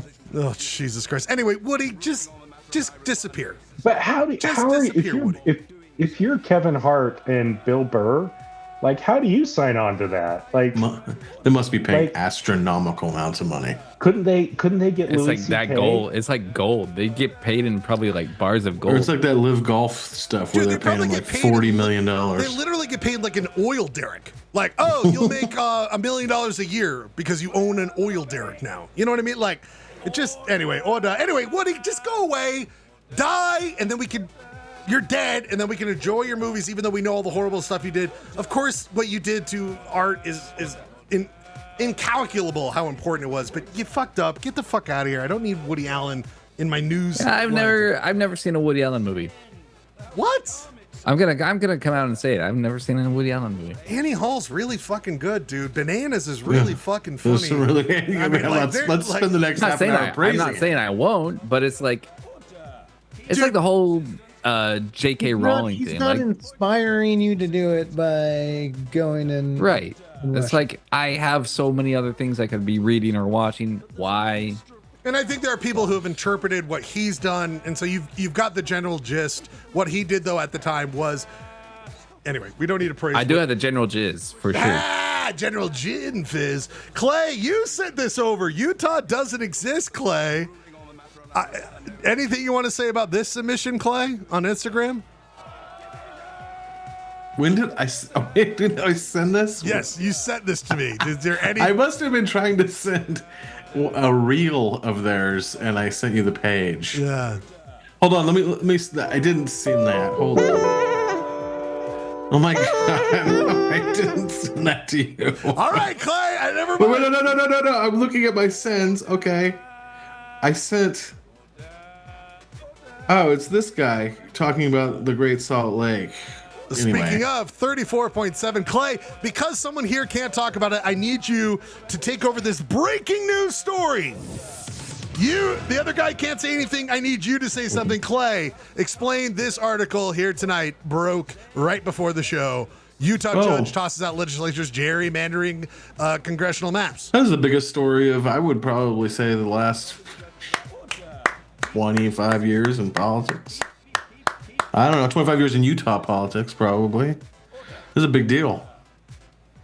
And hopefully it sticks, but I don't know. What world are we living in? Do you know what I mean? Like, Well, why explain is it? Explain to the simpleton, Clay. Well, basically it's saying that you can't gerrymander. Like the Better Boundaries lawsuit won. Like a dream come true, right, Clay? Actually, it has more to do with, right, if the citizens pass something that says they want this, the legislature can't go back and toss it out. So it has nothing to do. It doesn't, like, get rid of gerrymandering nationwide. It's more about citizen referendums here in Utah, right? And also, the Utah Supreme Court, I believe. And how amazing is that if the people vote that you have to listen to them, right, Clay? I mean, it just seems ridiculous. You know, that we would have to have a court sentence that said, like, you have to listen when the people vote. But go ahead. Not just people vote, but, you know, people go through the very stringent process of getting something on a ballot statewide, and then they vote. Right. And we go to our live. We have a correspondent here, who was up on the hill earlier. We go to him. Weezer Pepper. Weezer Pepper, are you there with us? Yes, Orion, this is Weezer Pepper. I have taken time off my stringent Weezer tour to follow the story of the gerrymandering case up at the state legislature. Thank you, Weezer Pepper. Weezer Pepper, what are your thoughts about this gerrymandering situation? Well, frankly, I've never been a fan of the Grateful Dead. I found that Jerry did meander too much on the guitar. And I do think it's time that it should stop. Weezer, you're not following the story at all. Gurky is a guy we know. Jeremy, your thoughts on this? Yeah, it's great. Good news. Occasionally, maybe justice is done, but as Clayton said, you never know with the atmosphere we live in right now. Yeah, I mean, it seems like something got that a corrupt Supreme Court, so they could really just kind of. It does feel like a simple victory, but like it's not gonna go anywhere. People, the next thing, last thing here, great news, even for a moment. It's just gonna have that great news, guys. I found this interesting because Polyester Blend does Earl Blueprint Earl bets, and I wanted to do this with you guys. In Utah, Bill Gates' backed nuclear company is exploring where to build a power plant. My bet question of the week, and I will add this to the great bets. Clayton, county you think a nuclear power plant will end up in Utah? how long? Over under? Which county do you think a nuclear power plant will end up in? Which county? Aren't they trying to do it here, right in Salt Lake County? Salt Lake County is your answer? I mean, for years we thought it was going to be Grand County. There's this Camp Williams story too, the MITA thing with uranium that I'm not quite following either one of these close enough. We love it. We love it. But I mean, you know, for years it was going to be Green River. That's what I was thinking. Doesn't it feel like a Grand County? What is that? Emory County? Is it Emory? No. Well, they have the water with the Green River, and you know, Utah has water share. That was always where I thought it would be, but I've heard, you know, I don't know. I don't hate nuclear. Well, that energy. is okay. This also is what I wanted to bring up, Clay. That much. Isn't it crazy how much from when we were kids it was anti-nuclear power to now as adults we're kind of in favor, especially if it gets technology's come a long way. It uses a lot of water. Exactly. Technology's come a long way. It uses a lot of water. We're like 60 years since 3 Mile Island, and we're 40 years from Chernobyl. I think, you know, it'd be done correctly. It just uses a lot of water, and yes, it creates nuclear waste, but it's really, I mean, it's got to be better than Ryan. In these times of science, I go to you, Ryan Bradford. Thoughts on nuclear power? Yeah, I think the benefits outweigh the bad parts, so I'm in favor. It turns out that we didn't realize how much coal and the smog are really destroying everything. Gurka, your thoughts on where they're going to put, because they're exploring. I mean, besides all of the counties? You have to pick one. If you were to pick one, I assume it has to be near water, right? Like a river. So I'm scared it's the Colorado. You know what I mean? But I'd say Utah County. ooh, Utah County. I love it. But also, like, yeah. I mean, can't you? Yeah. I mean, also, you're gonna need like a nuclear power reactor. Guys, by the way, to power your AI data center. Yeah. And then you can ask the AI data center how to make a better nuclear reactor. I feel like reactor. you're undervaluing how much we fuck over the Native American population. San Juan County, everybody. San Juan County. By the way, could create jobs, though. And so that would be great. But, it just feels like we're somehow going to fuck over the Native American population. Look at where's a place in Utah that is like looks like that though? That looks like it's in Tennessee. Like where's all this grass? Where's this? Where's this place? There's just pickleball courts. They just take over these pickleball. It's on the Jordan River, at Rosewood Park or something. Park City, baby. Oh my God. Anyway, that is point. Oh, there's just one sports story, Clay. Sports story I wanted to bring up. Polyester Blend always loves to hear about when athletes go through some shit. And Connor Ingram, who was the starting goaltender for the Utah Mammoth in their inaugural season, went through the players' assistance program for different reasons. At the end of the season, I don't know exactly what it was. He's dealt with compulsive obsessive compulsive. Thank you. He's dealt with that before. He's gone through the treatment. I hope he joins us again. He was supposed to be the guy, and Vemelka took it over. But I hope the best for this guy. He got out of it. So anyway, just sports real quick. Proud of this guy for going through treatment and seems to be going the right way. Last thing, Clay. This guy's on the run.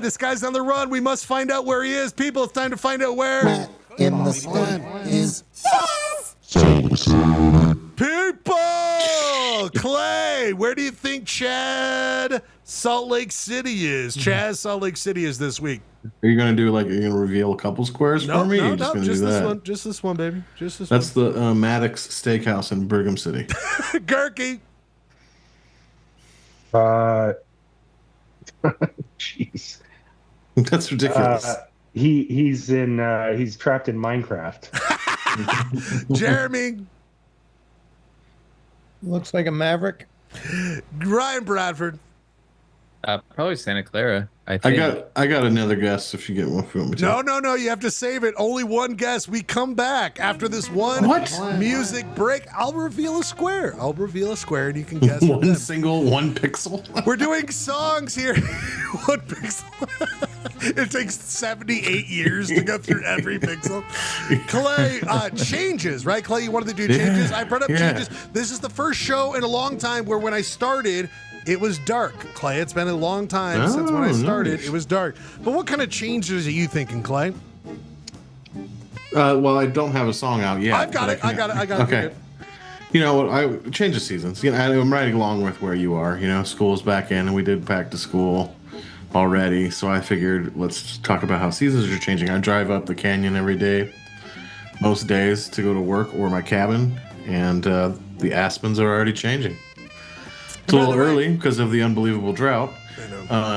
But Clay, let's look at this again real quick. The Great Salt Lake at 34.7, down 3.3% since last show. And it doesn't look like we're going to get a good winter either, Clay. It doesn't look like we're going to get a good winter. I hope that is wrong. Clay, I had a great time at your cabin. You housed a bunch of dumb schlubs on Friday. We had a great time at your cabin. It is the most beautiful. Seeing the headwaters of the Weeb. We are so lucky to have a great friend who has a place for us to go. We also have a place for you to go auditory-wise, listening to this song, Them Changes, by the great Thundercat, Clay. 3 minutes and 8. Ordah. Jeremy? I was saying I sent you before we started. Oh, shit. I'm sorry. You know what, everyone? Let's stop everything we were doing because Jeremy. Jeremy. He did. You did. Tried to skip it. You got Jeremy. No, but I love it. When you guys make a segment, I want to honor that. I want to honor that. Oh, shit. Actually, I'm glad we're doing this. People, it's time to go back to point of order. What do we have here, Jeremy? So this is on, and I talked to a friend of the show, Tim, about this last week. This photo was taken this morning, but this is the building across from the Gallivan Center on 200 South and State. The new one? Went up, The Astra Tower? It has just been oozing liquid for like at least 3 weeks, possibly longer. 3 weeks? And you know, you think, well, they know what they're doing, but that's what I thought when I saw that giant crane wobbling, and then like 2 days later it fell over. Oh, and Jeremy, we're old enough to now know that you cannot trust anyone. You just can't. No, it's not like I'm sure there are measures in place. You know what I think that crane's not gonna fall down and smash into a bunch of cars and burning, break a bunch of shit. Jeremy, it's burning the concrete, Clay. You know what I think that possibly could be? A lot of the buildings downtown, when they build them, they have to put in drainage, like for groundwater that like is constantly draining groundwater away from the subterranean formation. Onto the sidewalk. No, I'm saying that looks like it could be groundwater. No, to Clay's point, if everyone doesn't know that Library Square is basically just soaking in water. It's just like sitting. That's why everything gets all wobbly because there. we sit. That's why we settled here, because all the water came from the mountains down into the valley, and that was great for irrigation when you just had fucking fields, not when you want Jeremy's giant corporation. I mean, that looks like it's burning into the that looks like battery acid. Never mind. Yeah, it's not like appealing. It's like I'm always like stepping over it. Not appealing, Jeremy. It literally is making a new Grand Canyon. Like in 200,000 years, this will be the new Grand Canyon. Ryan, your thoughts on drinking that water? Yeah, I'm good. No, I'm not gonna drink it. Gurky, last time you took a huge piss over there, and that's probably what it is. They got me. I'm busted. When Gurky pisses, it's 3 weeks worth of urine just flowing out of the area. There's a good new shot, bro. Yeah, how that started. You know what? So, Jeremy, a couple years ago, we did that story. Well, of course we didn't. We just talked about that story of like nuclear waste going into the Jordan River and just like a building in South Salt Lake. And I think about that all the time where it's like, how is there any nuclear material in Salt Lake? Of course, there's probably plenty of good reasons. It just seems insane to me that we're not all like, yeah, that's crazy that we can just seep nuclear water or like nuclear materials into water. But I guess it happens more than I thought. Maybe there's a dentistry in that building and their x-rays are being like liquidated into that form. You know what I mean? Like, who knows what's going on in that building?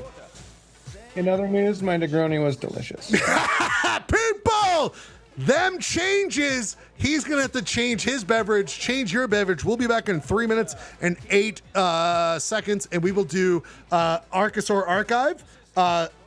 Just a brief, brief movie talk, and then Ryan's going to do Red Hot ChilAI, Wiki music game topics. We'll have a great finish to tonight.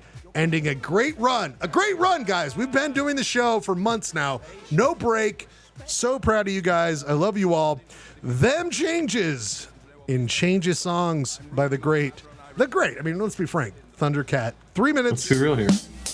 We'll be back in 3 minutes, everybody. Polyester.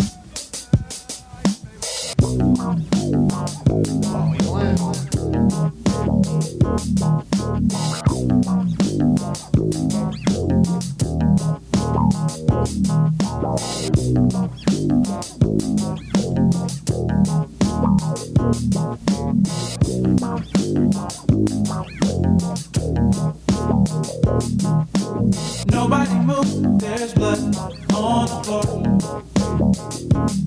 and I can't find my heart. Where did it go? Did I leave it in the cold?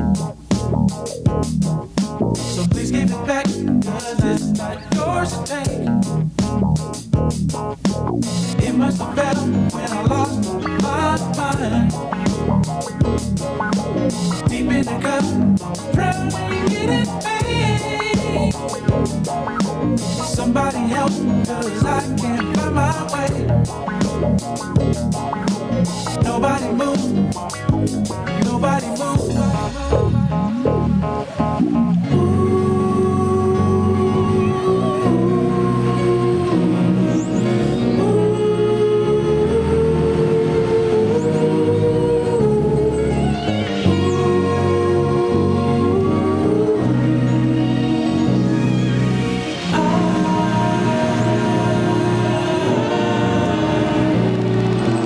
Somebody tell me how I'm supposed to feel when I'm sitting here knowing this ain't real. Why in the world would I give my heart to you just to watch you throw it in the trash? I've been juggling so long, I don't think I can hold on. Where were you when I needed you the most? Now I'm sitting here with the black hole in my chest. A heartless, broken mess.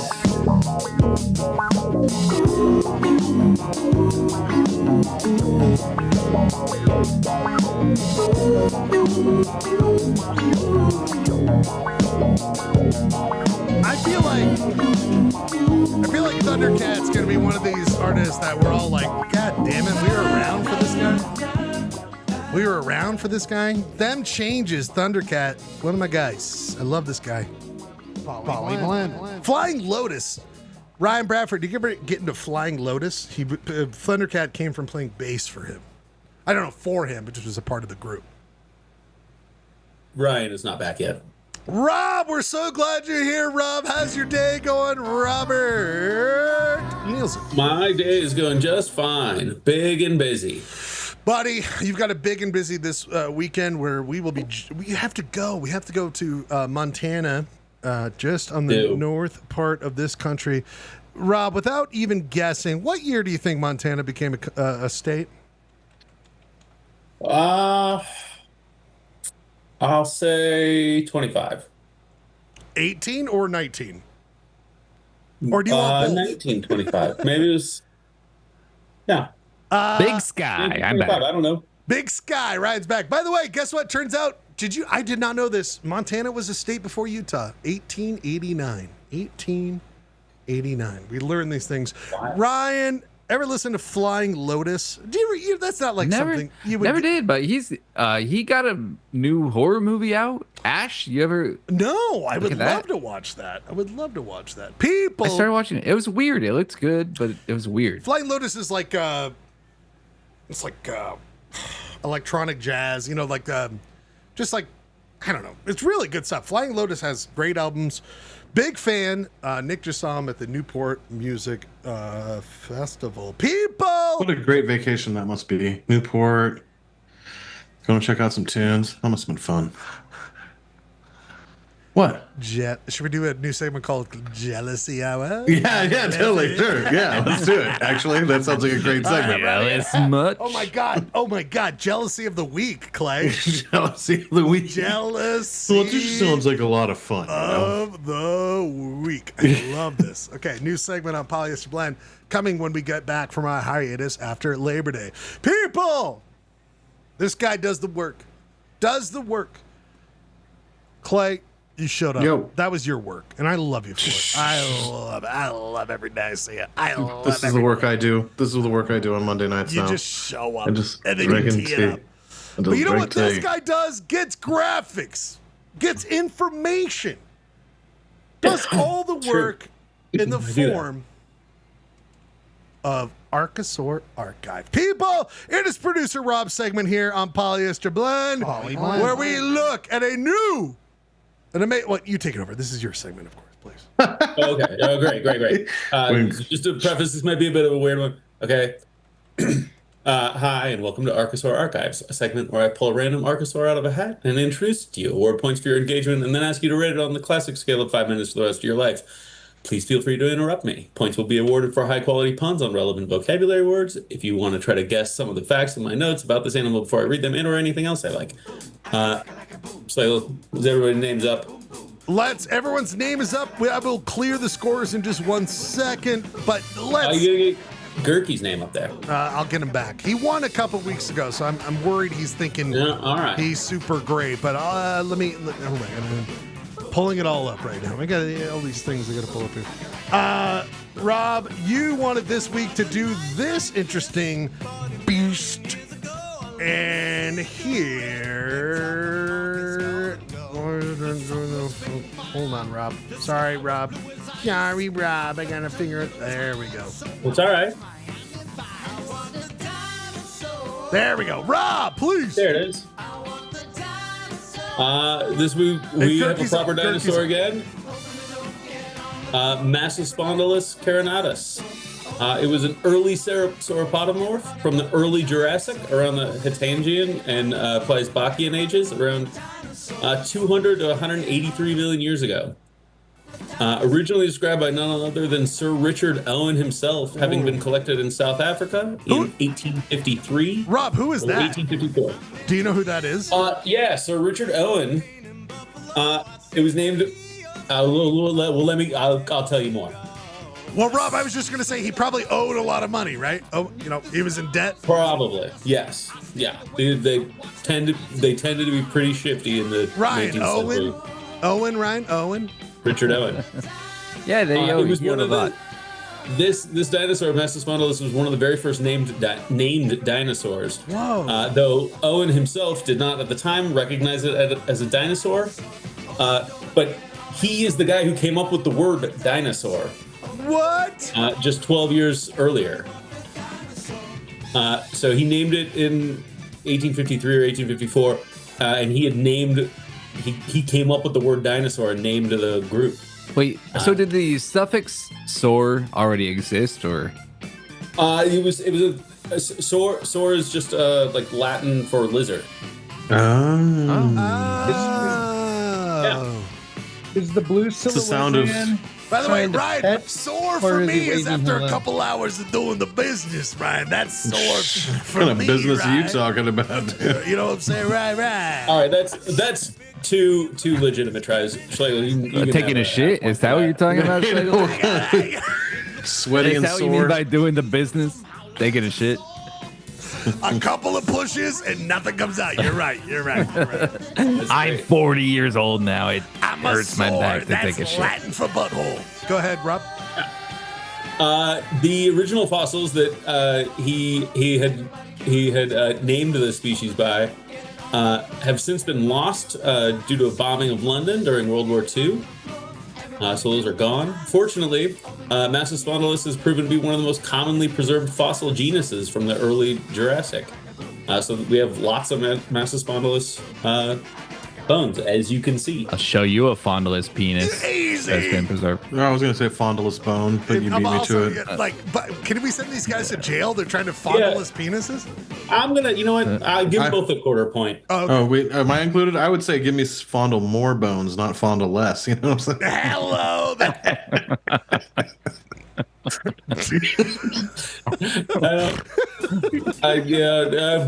Clayton can get up to a half point. That's fine. All right, Clay's That's at fine. 0.5. He can get up to a chub.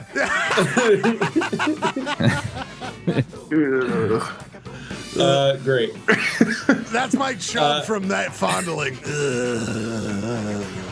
Go ahead, Rob. At around 14 feet long and 300 pounds, they were decent sized, but not huge dinosaurs. Size of my dick.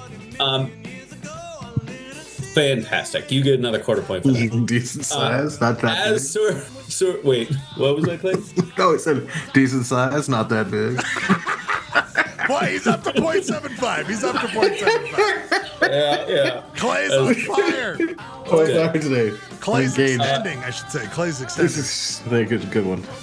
As a sauropodomorph, they fall within the larger clade Saurischia side of the dinosaurs. This is the side of the dinosaur family tree that includes probably all of the meat eaters we're familiar with, as well as all of the sauropods. Wow. Does anybody know or have a guess about who the sauropods are? Sauropods. Everyone that stands on two legs. Our show, you can also answer this framed within the familiar land before time cladistic taxonomy.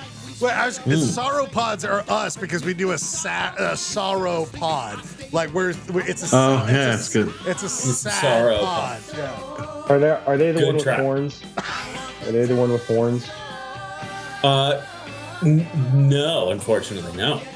You don't see the. Oh no, they're the long necks. They're brontosaurus. There we go, the long necks. That's the land before Does time Gerke get cladistic points? taxonomy I was looking for. No, that wasn't funny. But it's smart. No, but that's the correct answer. That's a full point for Gerke. You got Full it. point for Gerke. Clayton's been trying to get up to one, but he just can't get there. But Schlegel, you did make a good joke a second ago, so you get another half point. Yes!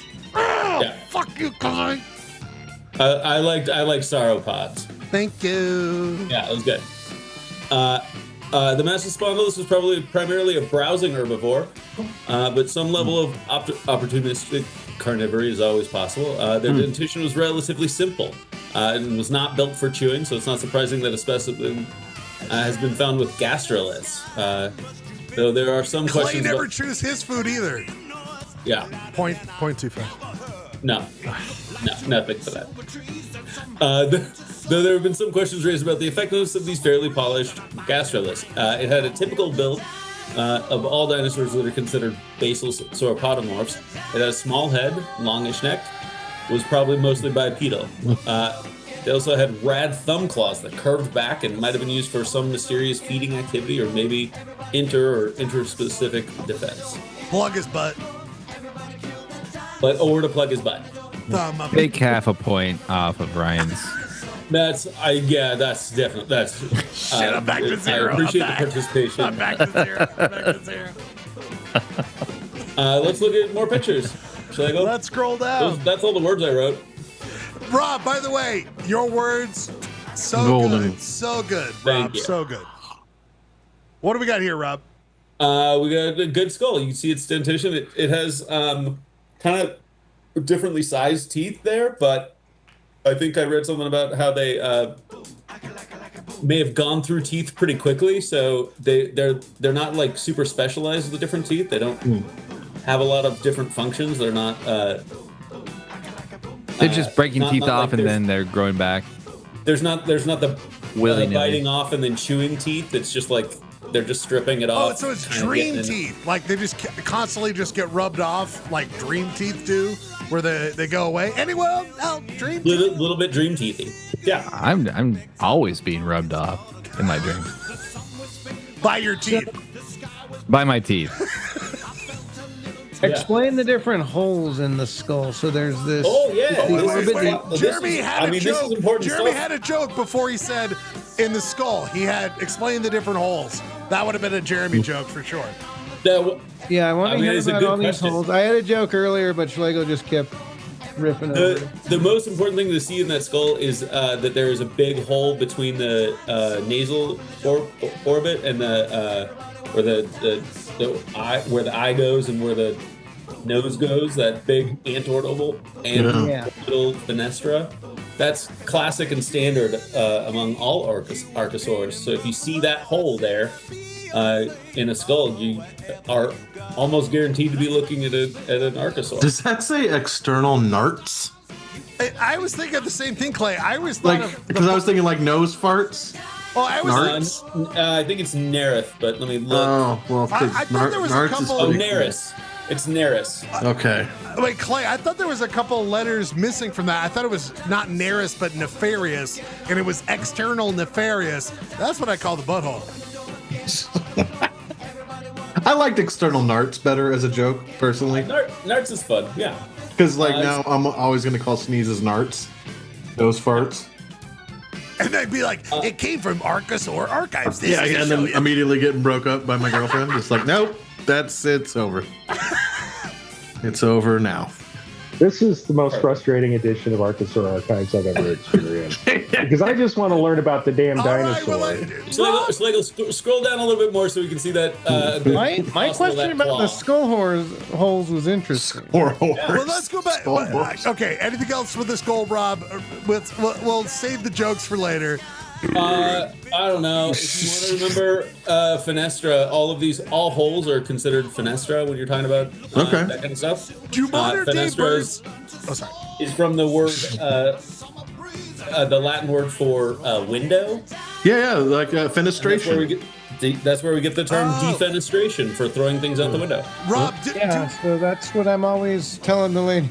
Now, Rob, do modern day birds have this kind of huge gaps in their skull, or is this? Yeah, they do have those kind of antorbital fenestra in front of their eyes. They got the eye hole and they got another hole in front of it before the nose hole. Next page, Rob. That's the cool hooked claw on the arm. You can see that's the butt plug. Left arm, the butt plug. Yep. There's a decent drawing of one. I didn't find a lot of good art on them. Rob, how many of these in their population, would this be a herd or just individual? How would they live? It's tough to say. It's tough to say. Could have been. They're herbivorous, primarily herbivorous, so they could absolutely benefit from being herding animals, but there's a lot of solo herding herbivorous animals like moose. What do these arms serve, Rob? Like what how they dangle like that? Like what are they really doing? Could have helped it dig around for like tubers. Could have helped it like grab on for fucking. Could help fight with those claws. A little slap of the ass, a little slap of the external furnarius or whatever. Okay, now this is the least fun Archosaurus archive. As they got, I don't want to hear you describing tapping that ass. Tapping that Archosaurus ass. As they get older, or as ass. This line continued to evolve, eventually they became the long necks that we know. Sauropods that have that are quadrupedal. So eventually, those arms became front legs. Scroll back up, Schlegel. I like this is Gabriel Igueto's art. I really like Gabriel Igueto. He's one of my favorite paleo artists. He does. And he did the neck chamber. He did that like. Yeah, he did a little bit of speculative bullshit there just to kind of make it look like a real animal. What is this, a Dilophosaurus? Yeah, but I'm getting one of those neck chambers myself. Yeah, it was tightened up. Yeah, it does actually. I'd say this is the one that looks the most like Gurky that we've ever. The hair. That's right. The stripes. I think you're right to see yourself here. What do you mean? What do you mean by that? You're saying I have short arms? Lots of holes in your skull, bud. Lots of holes in your skull. That's for sure. All the holes are windows, if you know what I mean. Oh my god. Rob! Come on. I got a quarter. Yeah, anyway, I mean, he just jumped in the game late. Give him his Gurky, dues. you already are up. Gurky wins this week's Archosaur Archive goof-off. Rob. Great. I go down in history winning the worst Archosaur Archive of all time. And the one that looks like you. And people... I don't think that anything where you're like grab a hold for fucking is gonna be the worst ever of anything. I love this one. I thought every one of these are perfect. They're the personification of great content, just like when Ryan does Pizza Talk, just like when Jeremy does, or Clayton does, or Gurky does. That little blue. Look at that little blue guy's forearms. That's got to be AI generated. Hello, he's got forearms that are like. He's got a real fucked up arm there. A couple of arms. By the way, dinosaurs maybe he's descended so from apes. Rob, that he could grab the guy and do a little external nefarious, right? Like a little external nefarious for sure. He's just kind of rubbing it in that the dinosaur has. He'll tiny rub arms it in for sure. Rob, you're the best, buddy. This segment is gold all day long. People, Thank you very much. This guy needs to take over for 1 second just to give 3 movie reviews. This is Jeremy's Jeff Guay Film Talk. Jeremy, just 3 movies, 30 seconds each, because we got to get to other things, my friend. But we love you. We love you. We love you. But Jeremy, 3 movies you think the great people of Polyester Blend and the Huskies should know about. Well, I guess we're still skipping Naked Gun discussion. Because I haven't seen it yet. Please hold that discussion. What the hell are you doing, Schlegel? Here's the deal. Pace, Here's the deal. You know, I want to watch it. I respect my partner who wants to watch it, but there's not the enthusiasm where I literally, the weekend it came out, I was like, Naked Gun, Naked Gun, Naked Gun. She was like, maybe next time. But she wants to watch it. She wants to watch it. So I'm stuck in a world where I want to make sure I respect the partner thing. I want to watch this movie so bad. Jeremy, tell us the other movies where a guy like me is waiting to see Naked Gun, what they could see, what they could do, Jeremy. All right. Well, opening at both the Broadway downtown as well as a few other multiplexes in the area, we've got Ethan Cohen's new film, Honey Don't. Did you see it? So this is his second. Yes, I've seen it. This is his second film without Joel. With his partner? Well, he's directed it, but he co-wrote it with Trisha Cook, his wife, who they have a weird open relationship. They got a thing going on. And she considers herself a lesbian, even though she's married to a dude. He's getting cucked every day. He's getting cucked every day. The thing is, I feel like if you watch this and his other solo film, Drive Away Dolls, predominant female relationship. Yeah, there's a lot of hot lesbian action in these movies. And that, I feel like, is the defining factor of his solo career as an auteur. That and a little dashboard ornament like springy hula dancer thing. Those seem to be based on my viewings. I think Margaret Qualley's really great in this movie. I feel like overall neither of these films have been Coen brother masterpieces. But if you're a Coen Brothers fan, you'll probably find some stuff to like. If nothing else, hot lesbian sex between Margaret Qualley and Aubrey Plaza. But you've also got Chris Evans, who's like this oddly pragmatic, matter of fact, like predatory pastor. So it's an enjoyable little ride, but won't be going down as one of the great. I feel like both of those movies are just fine. Like, I haven't seen this one, but his previous work with his partner, fun, great, entertaining. Great. I had a great time with it. Jeremy, next movie. All right. So we've got David Mackenzie's Relay, starring Riz Ahmed as a guy who helps corporate whistleblowers who have been bullied out of whistleblowing by their predatory companies, kind of blackmail their company into stopping harassment. She's from Downton Abbey. That's the hook of the film. So it's Riz Ahmed and Lily James, and then Sam Worthington is kind of the, like, he's helping Lily James because she's trying to whistleblow, and Sam Worthington's part of the squad that's trying to catch her and find him, because the reason it's called Relay is he uses the deaf phone call relay service as his way of contacting his clients. That's a catch. So that it can't be traced because of the law stopping it. But this is amazing. David Mackenzie, who did, he's a Scottish director. Tony Dugan, who produced like a bunch of Bell and Sebastian and Withered Hand albums, did the music. So it's got some Scottish roots, but he also did Hell or High Water, which was a pretty good Western.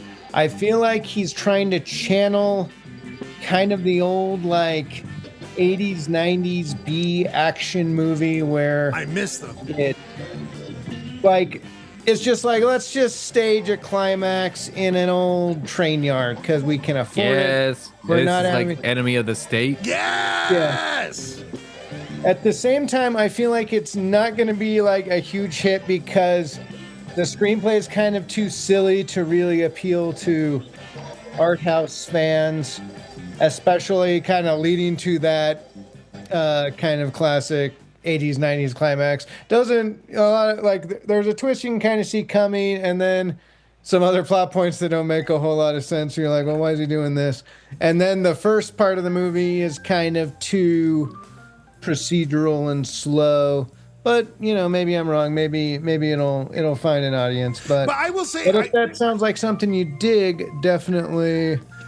You know what I like about it, Jeremy? It reminds me of like a boring Saturday weekend movie that you might not like the first time. It's just like, let's go check this out. And you're not going, it's not like we got to see the new Marvel movie or we won't understand the next 13 Marvel movies because there'll be some random references to it. No, it's just like, here's a fucking little story. You know my stance on sneakers, which is like loosely of a technology of that time. And I like the kind of like, we use this technology to fix this problem that, you know, it's just a little caper. We're loving it. We love it so much. Jeremy, your final movie before we move on to the next one. I'm just going to give a couple radar movies that I haven't seen yet. They're coming out soon, and since we're off next weekend. Yes. And Ryan, chime in if you've seen them. So, well, I have seen Lurker, which opens on Friday, and that is like an all about Eve, King of Comedy type movie for the social media generation, and it is quite good. Alex Russell, who worked on The Bear, did it. And Theodore Pellerin plays this very like creepy fan who ingratiates himself with the entourage. So keep an eye out for that. And then also opening is Darren Aronofsky's new film, Caught Stealing. What is it called again? Caught Stealing, and it looks to be kind of an action romp. He looks like he's doing something he's never done before. It looks very different from like what you'd expect from him. Which kind of was kind of the Whale was that too, but hopefully this is a better screenplay than The Whale.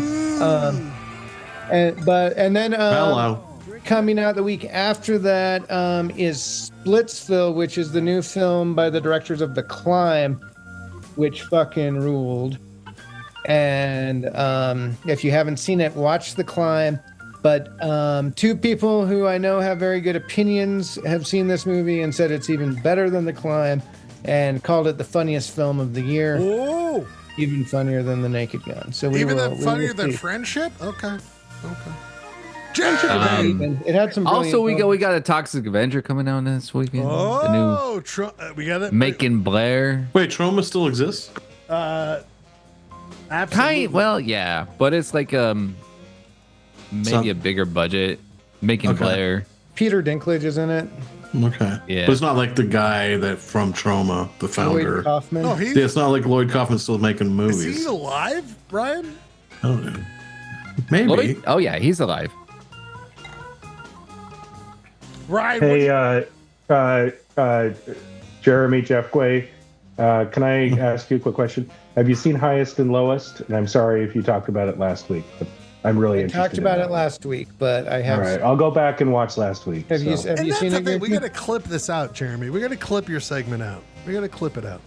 Flip it out. Have you seen it, Gurky, or are you just? I haven't. I'm really interested in seeing it. It looks pretty good. Some of the first half is uneven, but the second half really cooks. All right, let's do this. People, we have one more segment left in us. It is either Wiki, Music Game. I have a lot of topics. What do you guys want? Wiki, Music Game, or topics? Ryan, I start with you. I would probably just skip over to topics. Okay, we got topics. There's no problem. Clay, you feel good about that? Yeah, sure. Yeah, let's do it. People, Next week, or after we get back after the Labor Day break, we'll get to Wiki Music Game. But this week, we must get to topics. I have a full docket, people. Full docket of this. So Are we still doing AI chili? No, we have to skip that. We can push it. Yeah. Okay. I still got Sorry. the scorecard. It's already at 10:50. We've had such a great show. Let's get to topics, people. Polly Blend. Clay, I needed to start off as always. We always start with the great, amazing game of versus. This is one topic versus another. Clay, this week's starting off. Is it gum or is it lifesavers? Oh, I gotta go with. I just don't even think this is close. It's gum. I guess there are some people that don't chew gum, but man, good stick of gum. Love it. Lasts forever. Lifesavers don't. They go away, and you get impatient and you chew them. Ryan, you could swallow True. it. I'm worried about this. Ryan, what do you think about this? I'm with Clay. I gotta go with gum. And as a teacher, I am very self-conscious about like how my breath smells because we all had that teacher whose breath was like coffee. Oh yeah, coffee breath. Destroyed. So I'm or just chewing a like lot of- dragging in like cigarettes. Yeah, cigarettes too, man. Back in the day. Yeah, just like I'm very much a gum guy these days. Jeremy, your thoughts on gum versus lifesavers?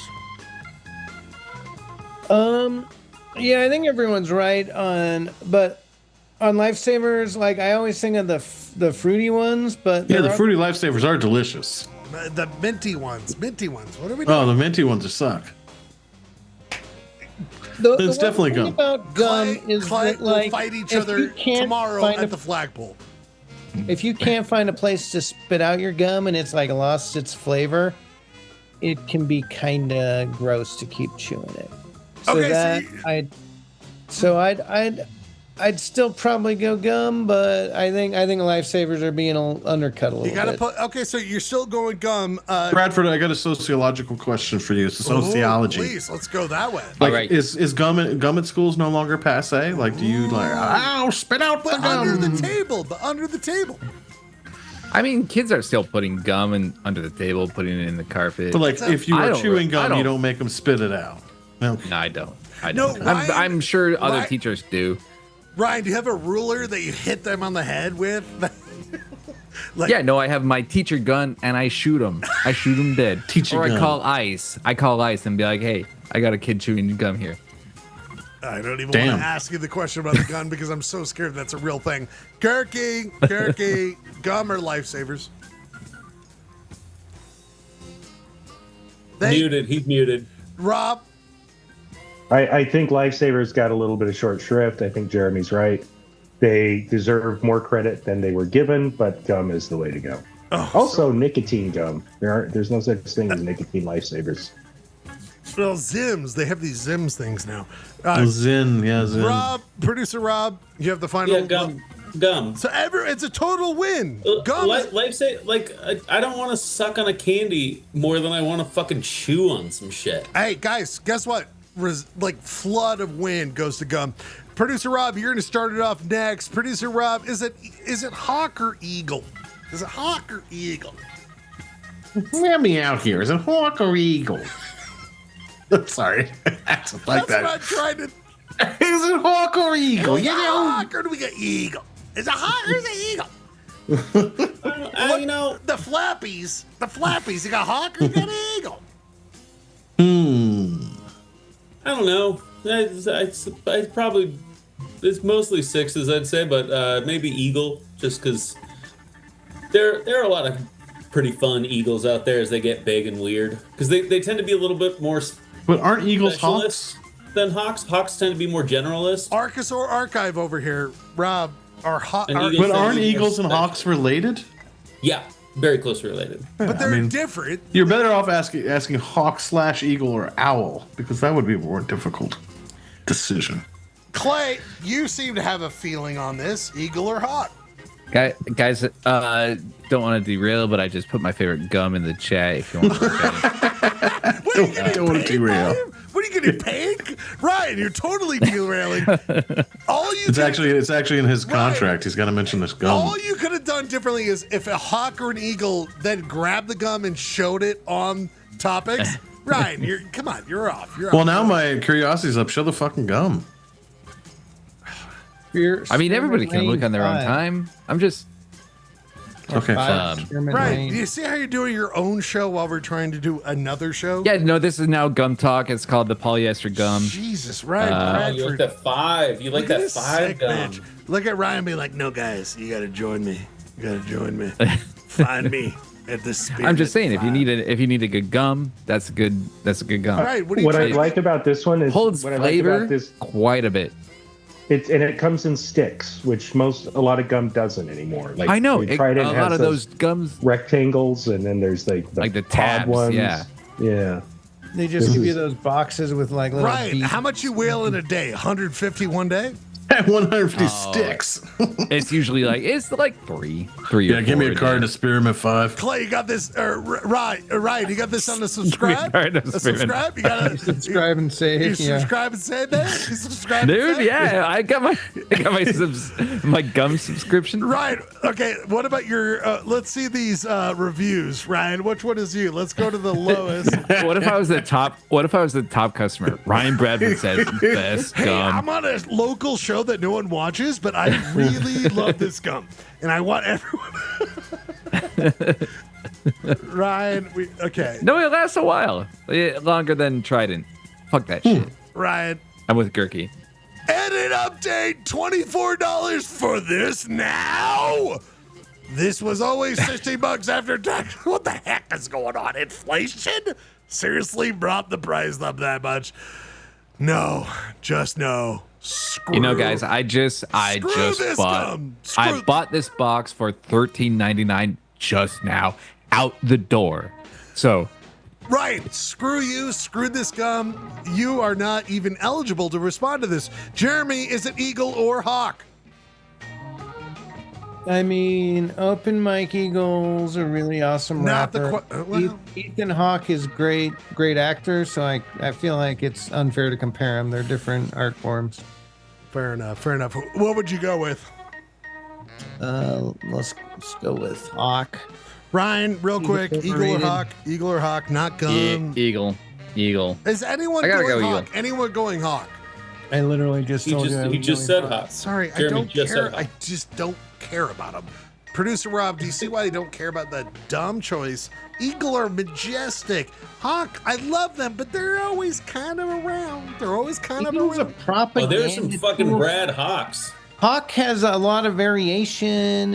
Rob, would you put a second vote to Hawk? I'm taking score tonight. I'm taking score. I will say that there is only one species of living raptor that has been shown to do team hunting, like group hunting, and that's a hawk. Okay, Rob, Hawks for the win. Hey, I'm more of a lone wolf. I'm a more lone wolf of the bird world and then, these days. So I like that. And they put a wolf image into the chat, and you derail the entire thing. People, Eagle wins the day, but there are dissenting votes. Gum was. But if you go with Hawk, you got to go with Vulture because you got to take Vulture because they are the same. I posted my favorite Hawk in the chat. No one sees that. Jeremy, we got to go to Gurky on this. Gurky, you're a man who has been accessible to men's groups, secret societies. Gurky, is it Masonic Temple or Elks Lodge, Gurky? Probably the Elks, because I get the sense that they wear more of those fez hats and drive the little cars. And the Masons have the fez hats. No, that's the Shriners, isn't it? Shriners, you're right. That's right. Clay is totally right. Masonics don't have any hats or they ride in the little cars. And you're right, Gurky. Maybe I should have done Shriners. I'm offering you no small cars or no silly hats. I just feel like the Masons kind of freak me out a little bit. Like really, they do. Really? Well, they do. They do run the world. They control the government. Are we not done with this about this dumb bullshit that they do anything? And it just feels like there's so much secrecy that if there's that much secrecy, it makes me uncomfortable. Clay, Elks Lodge, Masonic Temple. Man, when we were kids, we used to we used to party at the Elks Lodge. They would not ID. I don't care if you looked 13. And we would go there and play shows with like ska bands and shit in Vegas. Aquabats. And it was a hoot. It was a hoot. So you're But going the Masonic Temple here is pretty cool. beautiful building, but more fun than that. But are we talking about the people or the practice, or are we just talking about how I took advantage of those clubs? What do you want to join? I feel like the Masonic Temple would be more beneficial at this point. A lot of these social clubs are really suffering right now. I know. I think we could get good video viewership. We should all just join the Elks. Polyester Blend is a Masonic show. A Masonic. Oh yeah. Yeah, we can get the Brotherhood to start watching. Ryan, Elks Lodger, Masonic Temple. I once went to a wedding at the Masonic Temple on State Street. Beautiful building. And It's beautiful. Temple, The wedding kind of sucked, and they didn't have booze. So I'm gonna go Elks. Oh, Elks for Ryan. Yeah.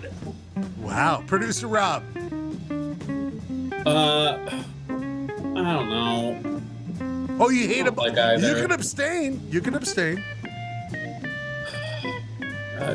Masonic Temple. They look pretty weird. Jeremy on the inside. tiebreaker. Okay, so I was joking earlier, but this time I really do have a picture in the chat that you need to click. Oh, Jesus. In Bradford. But I'm going to combine the last round. And this one, God. Okay, and sorry. say the Eagles Lodge in Ogden, NSPS played a show there. And if you can share the photo, Yes, we got our picture in front of the Ten Commandments Hold on. that they have outside.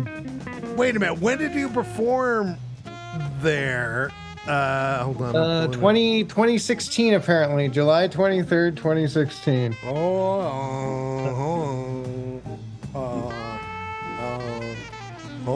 And they also, like the Elks Lodge, like I remember it was like shots of makers for like $3. Well, that's Clay. I didn't ask for what we did before, which was there we go. Oh, beautiful. But Clay, what's the place on 3300 where you performed? Oh, the organ loft. Yes. No. VFW. VFW. I feel like Elks it had a similar vibe to VFW. It seems like a fun time, Jeremy. It was a blast. I mean, it wasn't a huge crowd, but like I said, the drinks were super cheap. And by the way, don't we all see these on road trips, right? These kind of spots, you know? I'm going to say, guys, I think the right answer is you got to join the Masonic Temple, because the Masonic Temple, like, you're going to see more, like, you have a greater chance of seeing the dark side. You know what I mean? Like, it's a cool building. It's a weirder space. Like if you're exploring, there are just all these weird rooms, and you're like, what the hell's going on in here? And like different decor. Whereas Elks Lodge is just a lodge, but not that much. Producer Rob, I asked after you seem like a strong, sturdy male. Javelin or discus? Oh man. So javelin is over the shoulder, a pull. It's got the satisfaction of being like a war sport. Feeling more like a war sport. You think blades on the edge of the discus. But discus is so much weirder. It's such a deeply weird throwing stile. That I really like watching discus. So I'm gonna go discus. We got a discus. I like a javelin. I think I would rather throw a javelin, but I want to watch people throw a discus. People, we're getting live people reporting they're too scared, frankly, to join the show, and they're just not really providing anything good to the show. But they have thoughts. People are watching and they don't have good thoughts. Clay, they don't have good thoughts? Yeah, they're dumb. They're dummies. I'm reading what they say. It's dumb. Are those on YouTube or is it being texted to you? I'm being texted. Oh, okay. Clay, well, that's even more chicken shit. Put your shit on YouTube. Discus or javelin? Keep wanting to say javelin or dingus, because that would be cool. You know, Rob's analysis was pretty spot on. We all know the intertwined Masons and Mormons, okay? To the guy who was texting. Oh, okay. Yeah, that's like that was like amateur. That was like 5 years ago we had that discussion. Thank you. No, but the ancient Olympic sports, javelin, discus, hammer throw. I know, but I cut them out because I thought they were. No, I'm saying all of those are super weird. They are. We're just like, go chuck that shit. Well, and then, but also like, they kind of do that in CrossFit now, like go carry that tire for a block. CrossFit is not designed to kill people like Olympics are. Like, yeah, the hammer throw. That must CrossFit. It damn near killed me. Yeah, I think it would kill each and every one of us. It's killing hearts. It's not killing other people. Just like no, but like, yeah, the hammer throw must be like that was if you really hated your opponent, you just throw hammers at them. But I think javelin's cool. Like if it goes wrong, like those ones where the judges just get stabbed in the heart.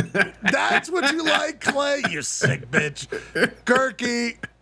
Clayton wants to see people die. What do you want? I'll tell you, I was pretty much on board with javelin, and then Rob kind of swung me toward discus a little bit. But I think swung it. Okay. That spin move they do is pretty visually impressive. The spin move is kind of cool. I think I'm going to go with discus. I like javelin, but also if they had to throw for accuracy and not just distance, I think would be more entertaining. Ryan, your thoughts? Yeah, I think I'm going back to Rob. Like seeing somebody do a discus is so weird. Like the whole spinning, and I love it. So I'm gonna go discus. Jeremy. Yeah, even before Rob said that, I was thinking the same thing. Because javelin, it's like, here's a big spear. How far can you throw it? And you're like, well, I'll run to get a head start, and then I'll chuck it as hard as I can. It's exactly what you'd think. Whereas the discus, it's like, well, I'm going to spin around 5 times. Guys, and then lose. I hate to remind you, I have held a spherical, hard object in my hand. I know how to throw and throb that thing off, where it's like a javelin is like you got to crank it harder than you ever. What the hell is going on with this description? Implying that his penis is shaped like a. I'm just saying, guys, are you saying you throw a javelin the same way you masturbate, Schlegel? I have no idea what Schlegel's doing there. Doesn't that when we look at somebody throwing a javelin, we should always think this is what Schlegel looks like when he's cranking. The funny thing is like when I do it. Clarify. Do you masturbate like someone throwing a discus or like someone throwing a javelin? Doesn't it feel like the end of an '80s movie where it's like, dude, we got to throw this like 6-inch thing over that way, and it's like, how have you ever pumped it that way? And it's like, I'll take care of it, and the nerd just like. Wah, bah, bah, bah, bah, bah, bah, bah, bah, bah. He doesn't disc it. He doesn't roll it. He throws the throbbing thing. I spin around when I do it. like a whirling dervish. Like a normal person. Gurky, we're worried about this because if you spin around while trying to sit in this, you'll be in trouble. Gurky, hammock versus stool. Hammock. Oh, hammock. It's so hard to get into, though. Ryan Bradford. Yeah, hammock. Like, why would you rather sit on a stool? It's more practical, Jeremy. No, hammock, because stool, especially like a stool with no back, it's you know like. how much it sucks to sit in a hammock? Producer Rob, please get voice here. Look, if I want to fucking lay down, there's the ground and beds for that. If I want to sit, I like a stool. And Jeremy, that's how I like it. You already asked me, and I said, "Oh, sorry, I don't even remember. Who are you?" I also have to keep track of this. Where I do it not in order that makes any sense. Clay. You know, I actually have a hammock, and I have it at the cabin. And we had 8 dudes over at the cabin. How many people do you think laid in the hammock? No one ever fucking lays in the hammock. It's the stool, right? How many of those guys pushed in your stool? How many of those guys don't are be just jealous? off all the time? You know, let's take that to the jealous chat next Did those week. guys all masturbate like they were throwing a discus? Ryan, I asked you this with the most. Please tell me, Ryan, Forrest Gump or Rain Man? Forrest Gump. I've never seen Rain Man, but I already know that I like Forrest Gump more. Jeremy?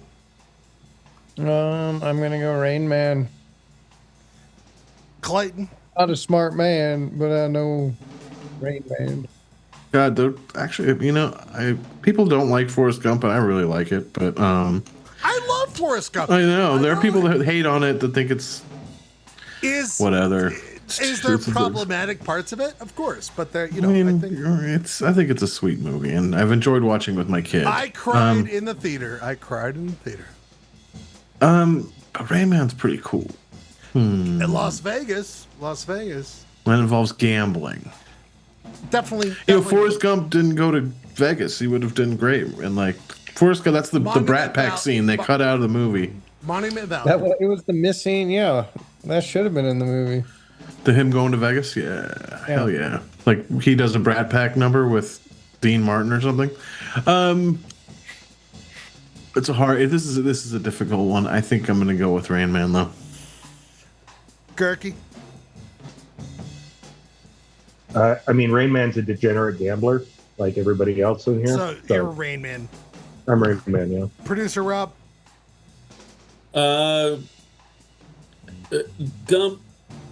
Gump seems like a way better hang to me. I don't. Rain Man seems. Are we picking it by which character we'd rather hang with? Buddy, you answer. I think I'd stick with Rain Man because he's gonna help me gamble, and if I'm Jeremy, you're already questioning things on the way I want you to. My ask of this as we move to Kill, Marry, Sexual Times. Jeremy, is it opera, is it ballet, or is it orchestra? Orchestra, like symphony. You mean? I think is what they normally call it.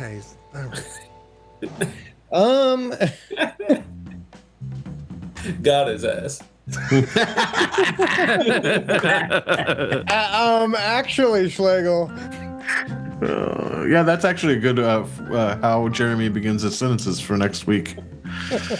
Actually, Schlegel. Actually, it's symphony.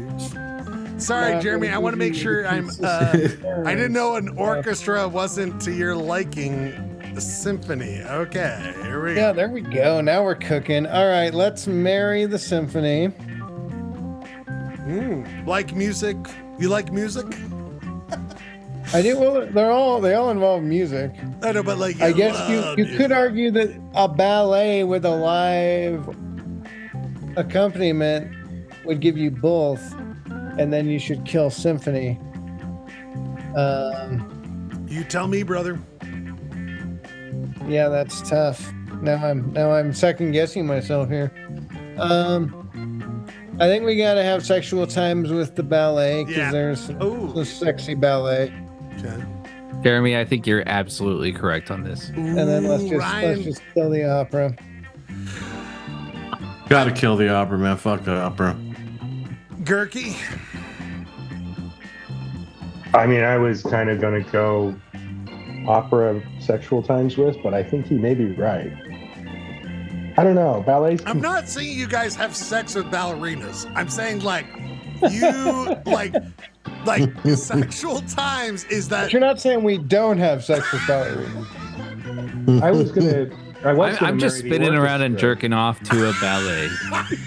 with an eagle on your shoulder and Rain Man at your side. Adding 5 sticks of gum in my mouth. Definitely jaying off. Definitely jaying off the ballet. Definitely. Oh my God, Jay off the ballet. I would say I think opera is way more interesting than ballet.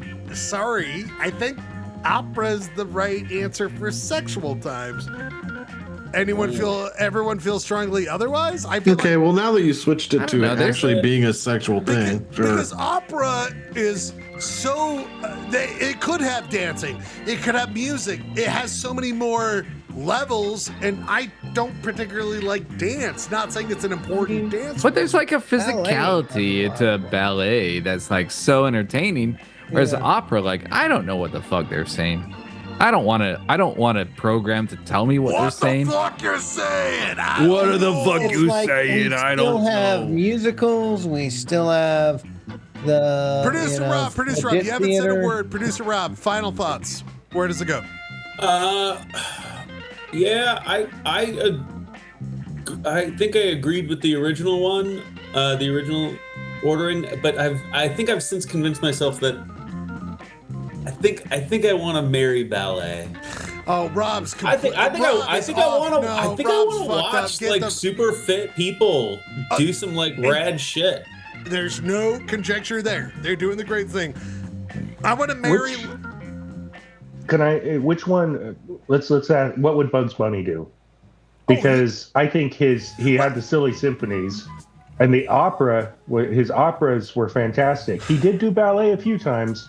Garky, I asked. But I think you know what's funny? I asked Bugs Bunny. He said, "I'll be late." He took a left turn at Albuquerque, so he's just going to be a little late. He's going to be a little late. I would say symphony is definitely the Mary. I'm gonna put opera, sexual times, you freaks, and I love you, fit ballet. I like that Schlegel. The clear consensus. Schlegel's like, I'm just gonna switch it. All right. You know what? If everyone's feeling this way, we're doing kill opera, sexual times that. Ryan Bradford, I know you have a thought on this. I know you do, Ryan. Ryan, shitting the bed, piss your pants, puke on shirt, Ryan. Oh my God, you gotta kill shitting the bed. There is no worse experience than shitting the bed. You speak from experience? I want that. My first tattoo is Ryan Bradford quote, "There's nothing worse than shitting the bed." There's nothing worse than shitting the bed. You gotta marry puke on shirt and then sexual times. What? Puke? Yeah, I think that's right. No, be sick. Yeah, because there's like, there's a funny story for every puke on your shirt. Pissing your pants is funny only in retrospect, with a lot of distance between it. Ryan, I know you're not actively working on a studio album, but your first studio album would be, there's always a funny story with puking on the shirt. Like, you know what I mean? Like, what the fuck? Well, yeah, all those comments during Clay, that. Mary piss on pants. You can dry that. You can towel it. You can switch pants. It's always Mary piss on pants. I'm interpreting Mary as a long-term commitment to pissing in your pants. I mean, Clay, I need you. Yeah, you guys might think I'm a freak, but I'm shitting my bed for the rest of my life. Till death do us part. No one notices, Clay. No one It's notices. just between me and the bed. Are you? Clay? Whoa! Everybody notices. Yeah, He's sleeping in his shitty bed for the rest of his life. Clay wins it. You guys Clay are fucking just idiots. never gives Clay's anyone a playing tour of 4D his house chess. again. Clay's playing 4D chess. You guys are a bunch of fucking idiots. You always shit in your bed because no one notices. Oh, my boy, Clay. Oh, my boy. Clayton, does Liz know about your commitment to shitting the bed? 'Cause I feel like luckily that she would was put a tuned in strain earlier, on but your she has- relationship. She's tuned in later, but she has Sometimes. gone to bed. Sometimes he uses the toilet, but usually it's just in the bed. Sometimes I'm just too tired to get out of bed.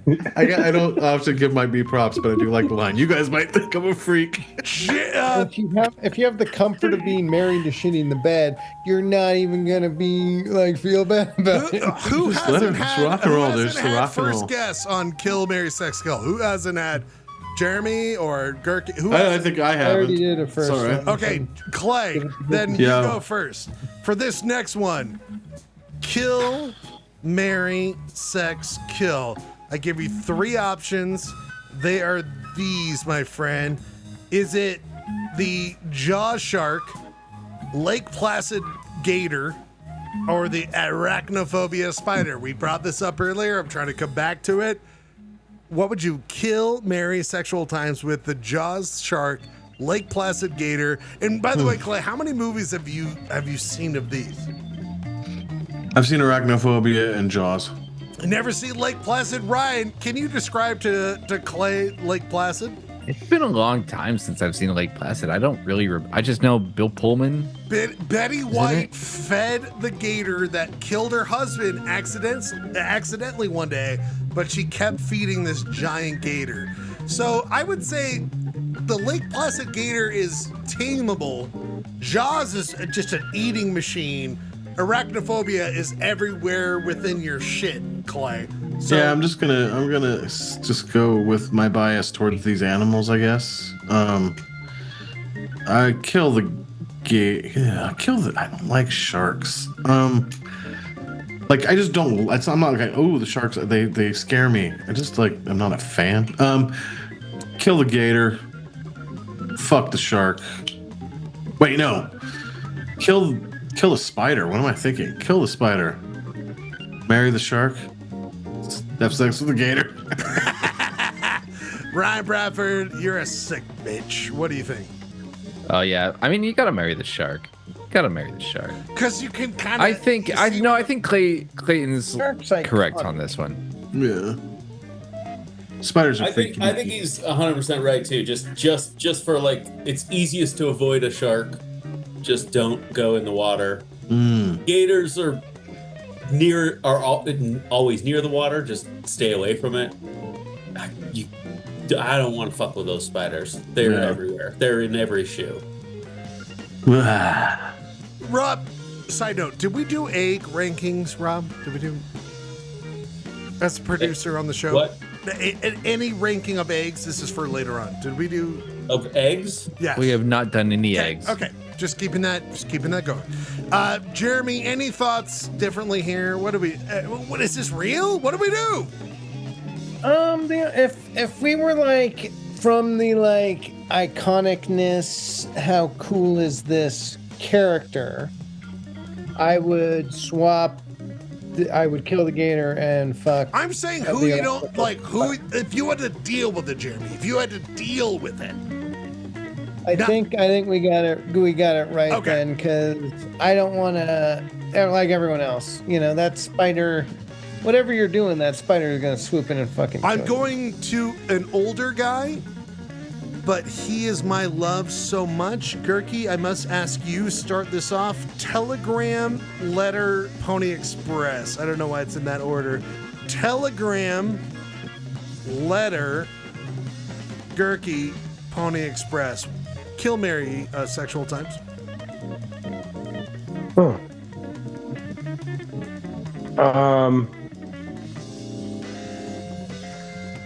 So I think sexual times with Pony Express would be pretty cool, because if like some guy just came riding past on a horse and threw a satchel on your doorstep, that's pretty cool. With the you don't want to have to. Doesn't the Pony Express deliver letters? Yes, that's why I had a very puzzled look on my face, Guys, Rob. I am asking for the postal service delivering of letters, not the Pony Express delivery of letters. There is a distinction. However, Pony Express gave you one way to get those letters. I'm asking the general way you Actually, let me change this up a little bit, because I think that's so cool to have a guy ride by on horseback that I want to marry the Pony Express. I guess I'll kill Telegram just because it's weird formatting. I don't know Morse code, so it's not going to do me any good. Stop. You know what I mean? Like, you're doing a great job, Gurky. Stop. No, I want you to continue. Well, maybe. Stop. So you're saying it should be sexual times? Counter argument, Gurky. Who wants to fuck a letter? But the when you've letter got the always Pony worked. Express. You've got the Pony Express delivering your letters on horseback. You might as well kill the letter, and then if you need news faster, you've got the telegram. You guys are. You know what I'm saying, Gurky? This is so wrong. Yeah, I guess my thing with letters is they're oftentimes bad news.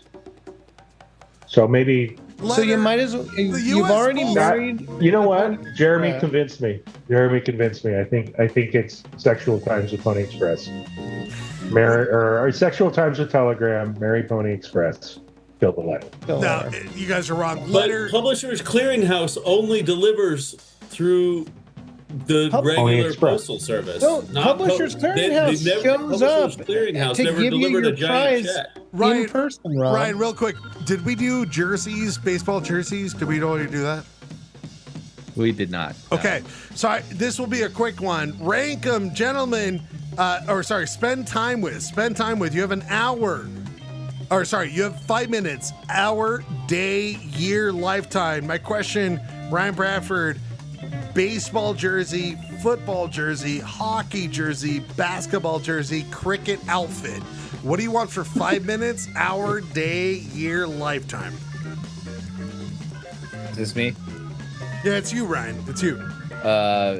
Football jersey for 5 minutes. Whoa. Cricket's like a sweater and shit. Yeah, it's a little more casual, I think. So then the hockey jersey, I think for 1 hour. That's thick. Goes throughout the arms, heavy. Okay. Yeah.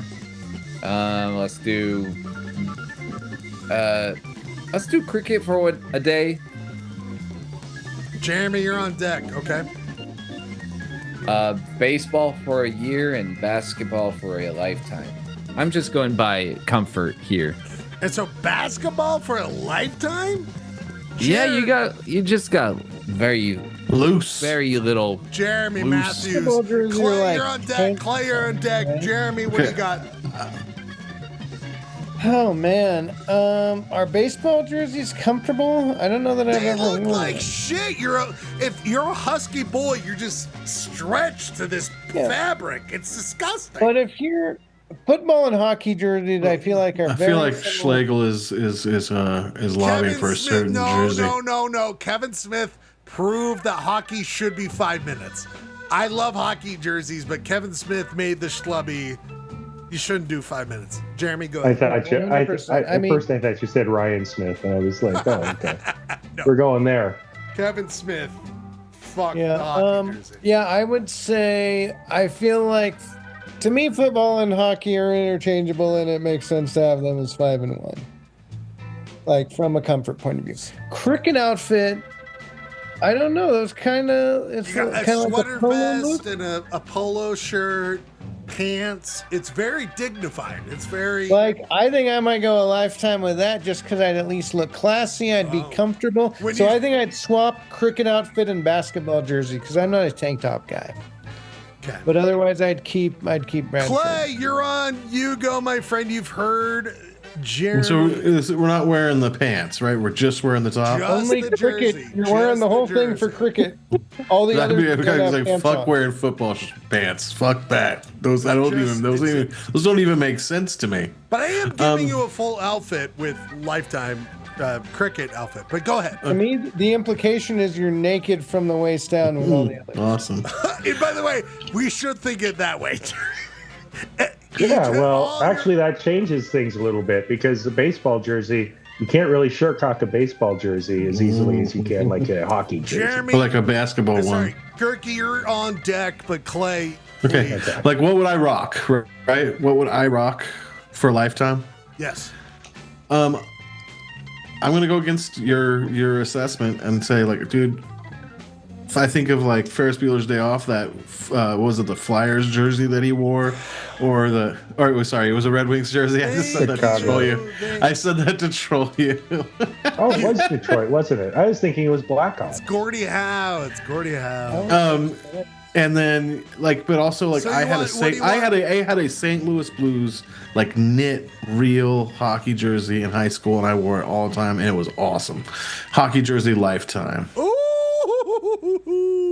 Hockey jersey lifetime. Then I honestly would wear like a vintage basketball jersey for a year, baseball jersey for a day. Well, hold on. 5 minutes is what? Oh, 5 minutes is I'm just not gonna wear a football jersey. I'm just not gonna do it. It's the worst, right?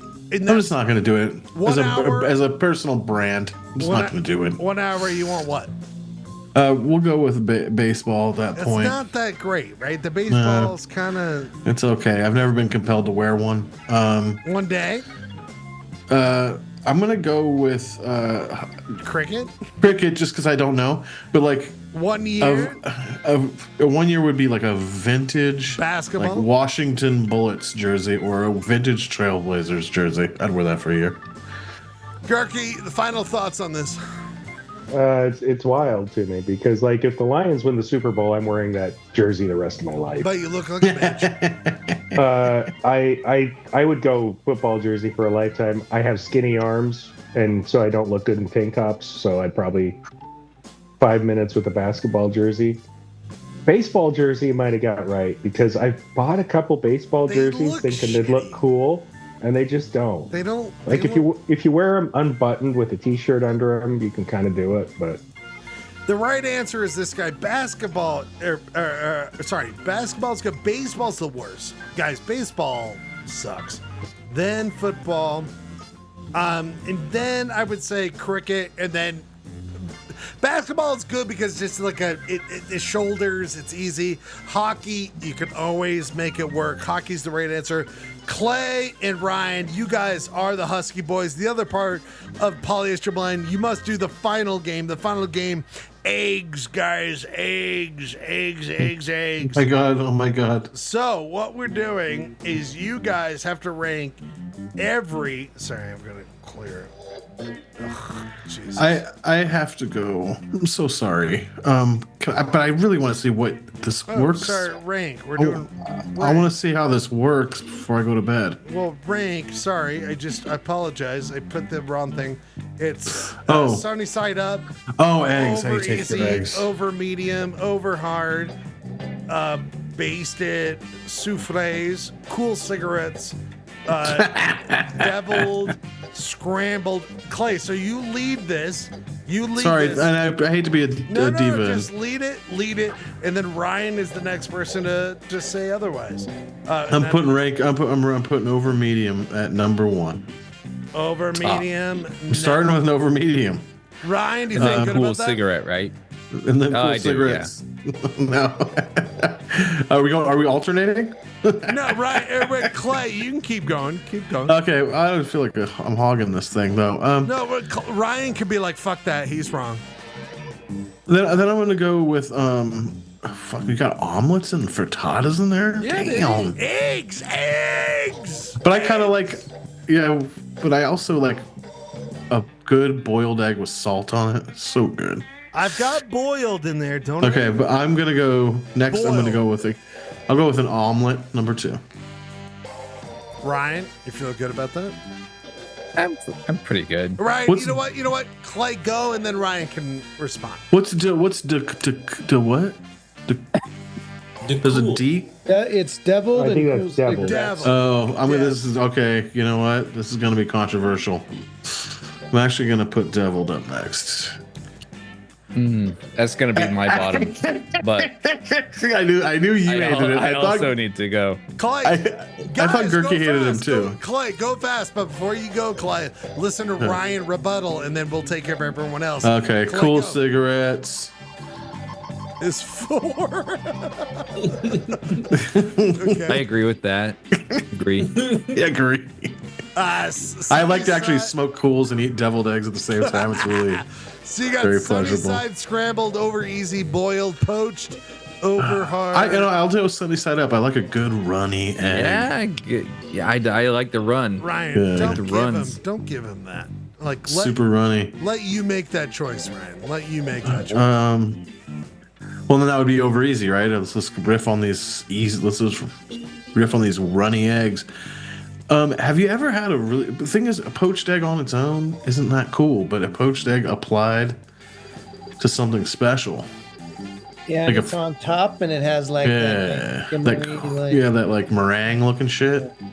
Let's go with poached. It's just so exotic. Poached. What are we, England? What are we, England? Okay, poached, Clay. The most like low class bullshit lazy egg dish scrambled.